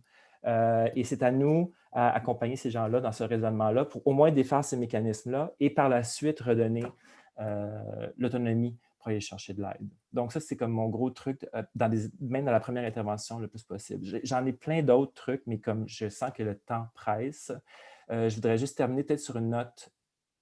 On peut tous donner un peu de bienveillance et d'amour, mais surtout aussi de l'espoir.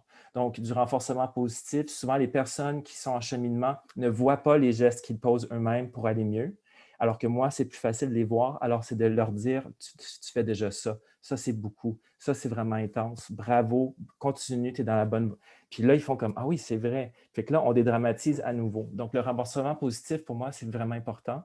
Et on se dirige donc vers une quête d'authenticité. Donc, il ne faut pas oublier aussi il y a souvent une recherche, on l'a dit, une recherche du plaisir qui est en dessous de ça, mais il y a aussi d'autres, il y a une crise là, souvent qui masque une recherche d'authenticité.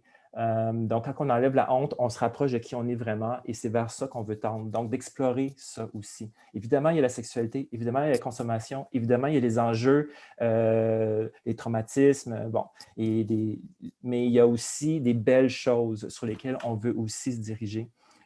Et qui n'évacue pas nécessairement la consommation ou le sexe, mais qui donne un peu de perspective à tout ça. Je vais m'arrêter ici, parce que je pourrais continuer vraiment longtemps. Merci, Alex. Parallèlement, quand je dis que les choses bougeaient, on bougeait rapidement, c'est le cas. Moi, il y a à peu près un mois, j'ai commencé à travailler En fait, je suis comme l'homologue d'Alex, mais à la clinique médicale L'Actuelle. C'est comme père aidant pour développer avec des alliés là-bas un programme ou un accueil chemsex, cristal meth et autres substances dans un contexte clinique. C'est né d'un constat d'urgence de la part de l'équipe médicale là-bas. Il y a beaucoup de patients qui étaient concernés, qui sont concernés. Les médecins en parlent, les infirmières en parlent, le staff en parle. C'est une prise de conscience généralisée qui date d'un certain temps. Et puis, il y a eu un désir réel dans un contexte médical, dans un contexte clinique, de développer une stratégie d'accueil, un couloir de soins adapté à ça. Fait que c'est vraiment très excitant. Moi, personnellement, dans mon village de rétablissement, ma doc de famille était un pilier central. Et c'est autour d'elle aussi qu'ils ont construit beaucoup d'autres ressources qui ont mené ou qui ont contribué à mon rétablissement. Fait que de pouvoir être dans une clinique médicale dans un contexte actuel, pardon, un contexte médical à l'actuel et de développer un couloir psychosocial, mais aussi en collaboration avec la coordination clinique, puis une équipe médicale, puis des soins infirmiers, puis de vraiment essayer de s'interroger pour soigner de façon holistique les personnes qui rentrent avec des problèmes de chemsex, c'est génial. Je trouve que c'est très, très valorisant. Puis on est en train de créer quelque chose qui, je l'espère, va perdurer, qui va créer école et qui va pouvoir servir d'exemple. Je l'espère. C'est mon vœu pieux, puis je pense que c'est le vœu pieux de beaucoup de gens qui s'investissent là-dedans. Chose que je constate rapidement en un mois, c'est que les gens avaient besoin de parler. Les usagers, bien sûr, les patients, absolument. Je veux dire, ils s'assoient devant moi et on parle 1 heure. C'est ce qui arrive. Puis on dédramatise pas mal d'affaires, puis c'est un peu ça mon rôle aussi. Mais les soignants aussi avaient besoin de parler. Il y a une responsabilité immense de soignants, puis je pense que vous le vivez aussi. Vous êtes des soignants, vous êtes des intervenants, intervenantes. Cette responsabilité qu'on sent des fois à devoir régler, la chose, Alex en parlait, bien là, dès qu'on met un couloir, j'ai ôté les termes médicaux, dès qu'on commence à travailler en village, en équipe, puis qu'on ouvre les fenêtres un peu dans les bureaux cloisonnés, là, puis qu'on dit « Ah, ben, je ne suis pas tout seul à dealer avec cette personne-là », il y a un souffle qui se fait, puis un travail d'équipe qui s'amorce. Moi, j'ai vu des petits miracles dans les dernières semaines à l'actuel à travailler de concert avec un infirmier auxiliaire, puis un médecin de famille. Puis j'ai vu aussi quelqu'un s'adoucir devant le contact gentil d'une secrétaire médicale. Il y a eu vraiment du travail magnifique qui a été fait en très peu de temps par la simple application de la philosophie du village. C'est-à-dire, il faut plusieurs personnes. On n'a pas besoin de tout régler ça aujourd'hui, mais chose certaine, on peut construire l'équipe de quelqu'un ici. Moi, j'ai beaucoup décrié l'absence de ressources. Alex aussi, et on avait raison, on a encore raison. Par contre, là où je nuance mon discours depuis quelques semaines, c'est que les patients arrivent à cette clinique-là à l'intersection d'un paquet d'autres réalités qui leur sont propres, leur santé sexuelle, leur santé mentale, leur santé physique, peu importe. Et parmi ces intersections-là, il y a le chemsex et le cristal meth chez beaucoup d'entre eux. Fait que pourquoi est-ce qu'on voudrait les pitcher ailleurs absolument pour les référer à tout prix? On peut développer cette expertise-là dans la maison et créer un terrain d'accueil favorable. On ne réglera pas tout, mais on est capable d'accueillir cette réalité-là dans nos murs et pas en faire un plat qui doit absolument être, pas en faire une patate chaude, finalement. C'est ce que je veux dire. Fait que tout ça pour dire que c'est très, très stimulant. Et mon Dieu, je suis timé, c'est merveilleux. C'est très stimulant. Il y aura énormément, je pense, de communication qui vont suivre, autant des initiatives on travaille tous ensemble, on s'entend. C'est justement de ne pas travailler en silo, le but de tout ça, et de finalement créer un gros village de rétablissement, puis quelque chose qui est normalisé, autant dans la population que dans les communautés médicales ou le milieu communautaire. Bref, un sujet qui est de plus en plus normalisé va faire en sorte, je pense, que les initiatives comme Ça prend un village seront de moins en moins nécessaires, puis ça, c'est tant mieux. Alors, c'est à peu près tout ce qu'on avait, Marc-Anciel, fait qu'on peut peut-être donner plus de temps aux questions, aux commentaires. Oui, je reviens. Merci full, les gars. Moi, j'étais présent à votre première prise de parole au Smash et je me souviens que tout le monde était hyper émotif et hyper inspiré. Ça a été comme le feu d'artifice de cet événement-là. Puis le chemin que vous avez accompli jusqu'à maintenant, je disais à DJ tantôt qu'il était un pionnier, mais vous aussi, vous êtes des pionniers. Puis une chance que vous êtes là parce que comme sinon, on ne ferait pas grand-chose, je pense. Puis je pense aussi que ça a le potentiel de vraiment devenir quelque chose de révolutionnaire au Québec si on se travaille tout en même temps. Donc, toujours un plaisir, les boys. Fait que, ouais, on est rendu à la période de questions.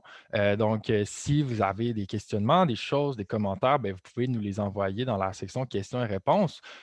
Pour l'instant, il y a une question de Stéphanie Gilbert qui est rentrée. Donc, je vais commencer avec ça, puis on va voir. Les panélistes, vous pouvez rallumer votre caméra aussi pour que je sois moins tout seul. Ah ah, Maxime et son lac desséché. Shady, je sais. DJ C'est pas parfait. desséché! Ben là, il n'est pas très en santé, ton bord de lac de l'Abitibi, là. OK. Alors, donc Stéphanie Gilbert nous dit « Bonjour, savez-vous s'il existe des ressources pour les hommes hétérosexuels usagers de cristal meth injectable en contexte sexuel? Peuvent-ils se retrouver parmi la communauté et où l'organisme apprend un village? Merci. » Est-ce que quelqu'un voulait se lancer pour ça? Moi, oui. DJ, ouais. Ben, ça dépend tout le temps de la personne, comment confortable elle est.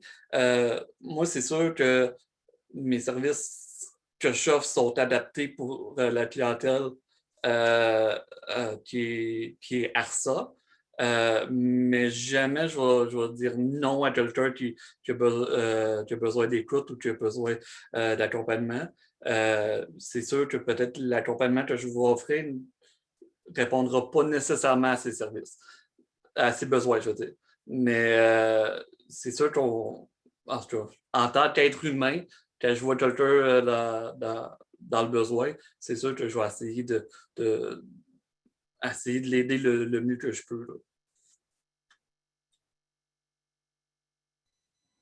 Merci. Moi, je rajouterais peut-être à ça aussi que ce qui est beaucoup constaté dans les ressources indépendantes, justement, c'est l'hétéronormativité de ces services-là. Donc, je dirais que les services sont généralement assez adaptés pour la question de l'hétérosexualité. C'est bon, là, l'aspect de la sexualité en soi, ça se peut que ce ne soit pas nécessairement abordé, mais bon, après ça, on peut allier sexologue là-dessus. Je dirais que généralement, les ressources, elles sont compétentes pour les personnes hétérosexuelles. C'est plus le contraire qui est problématique. Non. Que je peux agir là-dessus. Écoute, est-ce qu'on Vas-y, peut Max. débattre? On peut débattre. Je veux juste mentionner avant que j'ai skippé la présentation à Julie Soleil, fait qu'à E50, on va revenir pour parler des dernières ressources qui existent. Je me suis fait Petit corriger. guidou. Fait que vas-y, Max. Parfait. Mais je trouve ça super intéressant, justement, ce qui est nommé, parce que là, on parle d'hétérosexuels, qui a des comportements sexuels, qui a des relations sexuelles avec d'autres hommes, probablement, c'est ça qui était écrit, me semble, avec des relations sexuelles avec d'autres hommes. Bien, d'emblée, cette personne-là, ça se peut qu'elle se le fasse stigmatiser, puis que l'intervenant lui dise « Ben non, t'es pas hétéro, t'es gay. » Parce qu'il y a du sexe avec d'autres hommes. Fait que je trouve ça intéressant. Fait que l'enjeu par rapport à est-ce qu'il va dans un organisme LGBTQ+, personnellement, je pense que ce serait une bonne idée, s'il se sent à l'aise, évidemment, là, dans le sens où est-ce que au moins il va voir d'autres personnes, il va rencontrer d'autres personnes qui vivent la problématique d'une manière qui va être au moins similaire. Ça ne sera pas exactement pareil. De toute façon, chaque personne est unique, là. Mais il va y avoir des éléments, peut-être des enjeux moins stigmatisants parce qu'il va être dans un environnement où est-ce que c'est considéré normal, c'est censé être normal de toute façon à la base, là, de baiser avec trop de hommes, puis pas se faire confronter sur son orientation sexuelle. Ben non, t'es pas hétéro. Fait qu'il y aurait peut-être ce petit enjeu-là de stigmatisation que j'ajouterais là-dedans. C'est sûr que dans ce cas-là, c'était pas un ARSA, par contre, c'était vraiment un. Parce que c'était pas spécifié dans la question. Non. Mais non, c'était vraiment. En contexte sexuel. Oui, mais il y a des. J'aimerais pas. C'est une réalité, par contre, à laquelle, parce que là, le hashtag chemsex a été pas mal identifié aux hommes ayant des relations sexuelles avec des hommes, et c'est tout à fait normal, là. C'est comme dire Black Lives Matter, c'est pour les personnes noires, on s'entend. Donc, on est un peu là-dedans. Ceci dit, avec les réalités de fluidité au niveau de la sexualité des jeunes générations, c'est une réalité comme quoi c'est plus exclusif nécessairement aux hommes gays ou aux personnes qui s'identifient comme étant des hommes. Fait que faut vraiment garder cette ouverture d'esprit, surtout pour les années à venir, là, comme quoi c'est une réalité qu'on va devoir aussi accueillir. Oui, exactement. Bien, ça répond à la prochaine question qui avait été posée spécifiquement. Est-ce que c'est exclusif communauté LGBT? Puis effectivement, on l'a un peu nommé, mais c'est une construction sociale, le chemsex. Donc, c'est appelé à évoluer selon l'évolution justement de notre société, de nos cultures. Une autre question ici, de Ginette Doucet, comment un centre de thérapie peut adapter ses services afin d'accueillir davantage adéquatement leurs utilisateurs de chemsex selon vous? Qui se lance? Parlons-en. C'est une super bonne question, puis je pense qu'il y a plein de monde qui vont vouloir compléter ma réponse, qui sera probablement partielle, mais pour avoir fait des centres de thérapie moi-même, où j'ai été mal servi, pas intentionnellement, pas méchamment, mon chat va faire partie du show, je suis désolé. Il y a certains comportements qui vont ressortir d'une détox de cristal meth qui ne seront pas nécessairement les mêmes partout. Fait que ça serait important de les connaître. Par exemple, moi, je sais que dans une détox de cristal meth, il a fallu que je dorme pas mal plus longtemps que les autres, c'est-à-dire des 7-8 jours, là, et que j'étais affamé, puis il n'y avait rien à faire avec moi pendant ce temps-là. Il n'y avait pas les ateliers, par exemple, tout ça, là, j'étais pas capable de me lever. Ça faisait des mois que je dormais pas puis que je mangeais pas. J'avais vraiment un besoin de rétablissement physique primaire de base. Quand on s'est mis à respecter ça, c'était déjà plus facile pour moi de naviguer. On parle de chemsex dans plusieurs centres de thérapie et je dirais même la majorité, il y a une absence complète de sexualité en termes de sujets abordés, ou très peu en fait. Il n'y a pas de sexologue, il n'y a pas de sexothérapeute. La démesure du cristal meth, la vignette clinique de Maxime mentionnait 30 partenaires par semaine. C'est timide. C'est-à-dire que ça peut être plus que ça. Mais la démesure de ce chiffre-là, moi, pour l'avoir vécu, dans un centre de thérapie, je ne l'ai jamais communiqué parce que je n'étais pas en compagnie de gens qui pouvaient accoter ce chiffre-là ou qui pouvaient au moins comprendre la démesure du cristal meth. Fait que c'est de savoir aussi que la sexualité n'est pas un sujet à traiter à part souvent dans le cas de quelqu'un qui arrive en centre de thérapie. Fait que déjà là, aussi, il y a des comportements qui vont sortir. Il va y avoir de la paranoïa qui peut lever après le sevrage. Il peut y avoir de l'émotivité. C'est probablement pareil pour beaucoup de substances, là, mais là, le cristal, moi, je sais que je trouvais ça rough émotivement. Il y avait des gros downs incontrôlables, émotifs, de larmes et de tristesse, de dépression. Voilà, c'est quand même assez volatile comme... oui, voilà. Je vais laisser d'autres personnes compléter. DJ, tu avais quelque chose, je pense. Oui, ben, ça va dans le même veine que tu mentionnes. Les salles, malheureusement, ne sont pas nécessairement adaptés. Ce que moi, ça fait une couple d'années que je me battais pour. Je commence à perdre un peu espoir de le voir arriver un jour, mais je crois sincèrement qu'il y aurait besoin d'un centre de réadaptation en dépendance pour les hommes gays. C'est vraiment parce que c'est vraiment quelque chose qu'il faut traiter à part. C'est pas nécessairement aussi tout le monde qui peuvent, qui ont besoin d'aller dans un centre fermé. Alors, ce centre-là, moi, qu'est-ce que je vois vraiment, c'est avec plusieurs sortes de services qui vont être adaptés à plusieurs sortes de consommation. Alors, ça serait la moindre chose, ça serait qu'il y ait de l'investissement qui se fasse là-dedans, parce qu'il y en a pas assez, mais il y a beaucoup d'argent qui est investi dans les centres. Puis, je sais qu'il n'y en a pas assez parce que les centres, il y a une manque de ressources, mais est-ce qu'on pourrait avoir un centre, parce que comme c'est là, il n'y a pas un homme gay qui, peut-être un ou deux, là, mais la plupart des hommes gays qui vont dans un centre ressortent soit en rechute, soit parce qu'ils n'ont pas pu faire le cheminement qu'ils avaient besoin.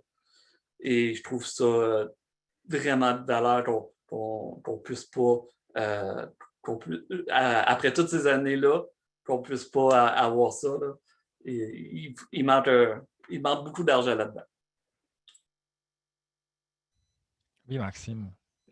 Peut-être une solution à court terme, parce que une solution à court terme.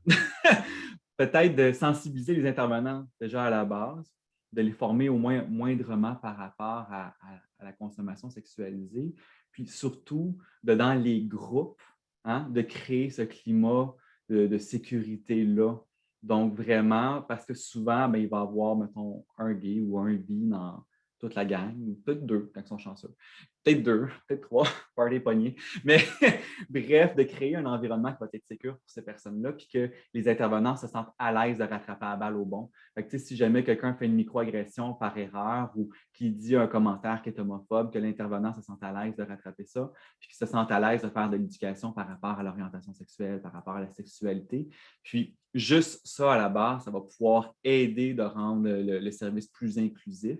Puis sans dépenser des fortunes en formation ou en réadaptation des infrastructures ou qu'importe. Là. Sur du très court terme, je pense qu'il pourrait y avoir ça. Il va y avoir la liste de ressources justement que Julie Soleil va transmettre tantôt. Il y a peut-être des éléments là-dedans qui peuvent être intéressants. Il y a nous qui peut vous aider au travers de ça si jamais vous voulez. Puis il y a plein d'autres personnes qui peuvent vous aider aussi.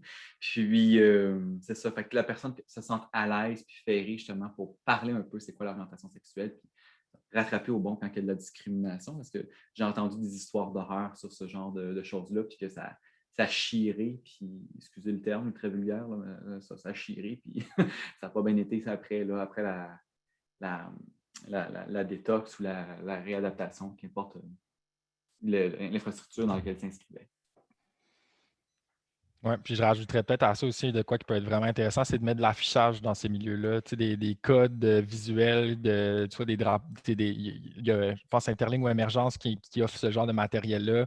Ça montre aux gens que c'est un environnement sécuritaire pour en parler, puis c'est pas à prendre à la légère, finalement, cet affichage-là qu'on peut mettre. Une autre question de Jennifer Mercure. Bonjour, merci pour vos présentations. Je trouve vos approches inspirantes. J'aimerais savoir comment abordez-vous la question du consentement sexuel dans le cadre des pratiques de chemsex. Merci. Question très pertinente parce qu'au niveau du code légal, c'est un peu invalidé avec la consommation de substances. Est-ce que quelqu'un voulait se lancer?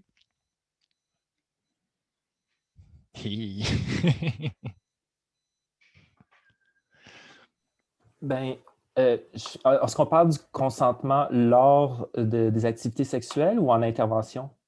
Je pense que c'est comment on aborde la question du consentement dans les interventions qu'on fait en chemsex, finalement, comment on conscientise à ça, de ce que je comprends. Moi, j'aborde beaucoup ce sujet-là à travers le consentement. Est-ce que tu permets que je te donne des ressources? Est-ce que ça t'intéresse d'explorer ceci, cela? Est-ce que ça tente de jaser de... Et là, déjà là, on introduit la notion de consentement à travers des questions et des sujets qui sont plutôt safe. Et puis assez rapidement, on va se rapprocher de conversations qui sont plus difficiles, d'événements qui ont eu lieu. Puis là, est-ce que tu veux en parler? Est-ce qu'on s'en va là? Et puis là, à ce moment-là, on aborde le consentement, si c'est un thème, justement en ayant déjà pratiqué le consentement. Puis ça fait en sorte que ça fait une belle porte. On peut même revenir à, tu vois, moi je t'ai demandé la permission, est-ce que c'est quelque chose avec laquelle tu es confortable? As-tu eu des problèmes avec ça dans le passé? C'est un sujet qui est délicat et qui est flou aussi. Donc, moralement, qu'est-ce qui est du consentement, qu'est-ce qui ne l'est pas? Dans des situations où est-ce qu'on est plus ou moins conscient des fois. Donc, puis nous, en tant qu'intervenants, nous n'étions pas là. Donc, ce qui nous est aussi rapporté, c'est notre devoir d'y croire, mais on n'était pas là, donc on ne peut pas le valider. Donc, c'est toujours d'explorer le sujet, mais sans nécessairement trancher de notre côté. Ça, c'est mon opinion, en fait. Oui, puis je rajouterais ça. Moi, ce que je fais aussi avec les gars, c'est que j'essaie de leur faire réfléchir avant qu'ils consomment à leurs limites aussi, puis à ce qu'ils veulent faire, parce que souvent, il y a une meilleure rétention avec la consommation. Bon, ce ne sera pas parfait, mais dans une question de consentement, d'avoir cette réflexion-là au préalable, ça peut les aider quand même à orienter leur comportement pour se respecter, mais ça reste que les substances sont telles qu'elles sont, ça change notre capacité de faire des choix. Puis évidemment, il y a des stratégies de prévention qu'on peut mettre avant aussi, que ce soit la PrEP ou d'autres choses comme ça là, qui peuvent agir en périphérie. C'est la même chose. Oui, Jean-Seb. Tu voulais dire la même chose? On est connectés? Non, je fais la même chose que okay. toi. Puis même souvent, je leur dis, est-ce que tu peux en parler avec le partenaire avant? Ouais. On a peut-être le temps. Jean-Seb, tu voulais-tu J'ai-tu vu ta main? Je pense qu'on y a répondu. On peut peut-être y aller avec une autre question. Oui. Dernière question avant de tomber dans les ressources avec Julie Soleil. Est-ce qu'on peut référer des gens aux services en ville, des gens qui se trouvent en région éloignée? Oui, tout à fait. D'autant plus que là, maintenant, le mode COVID a fait en sorte qu'on est en Zoom. Donc, moi, je fais des interventions en personne et en Zoom.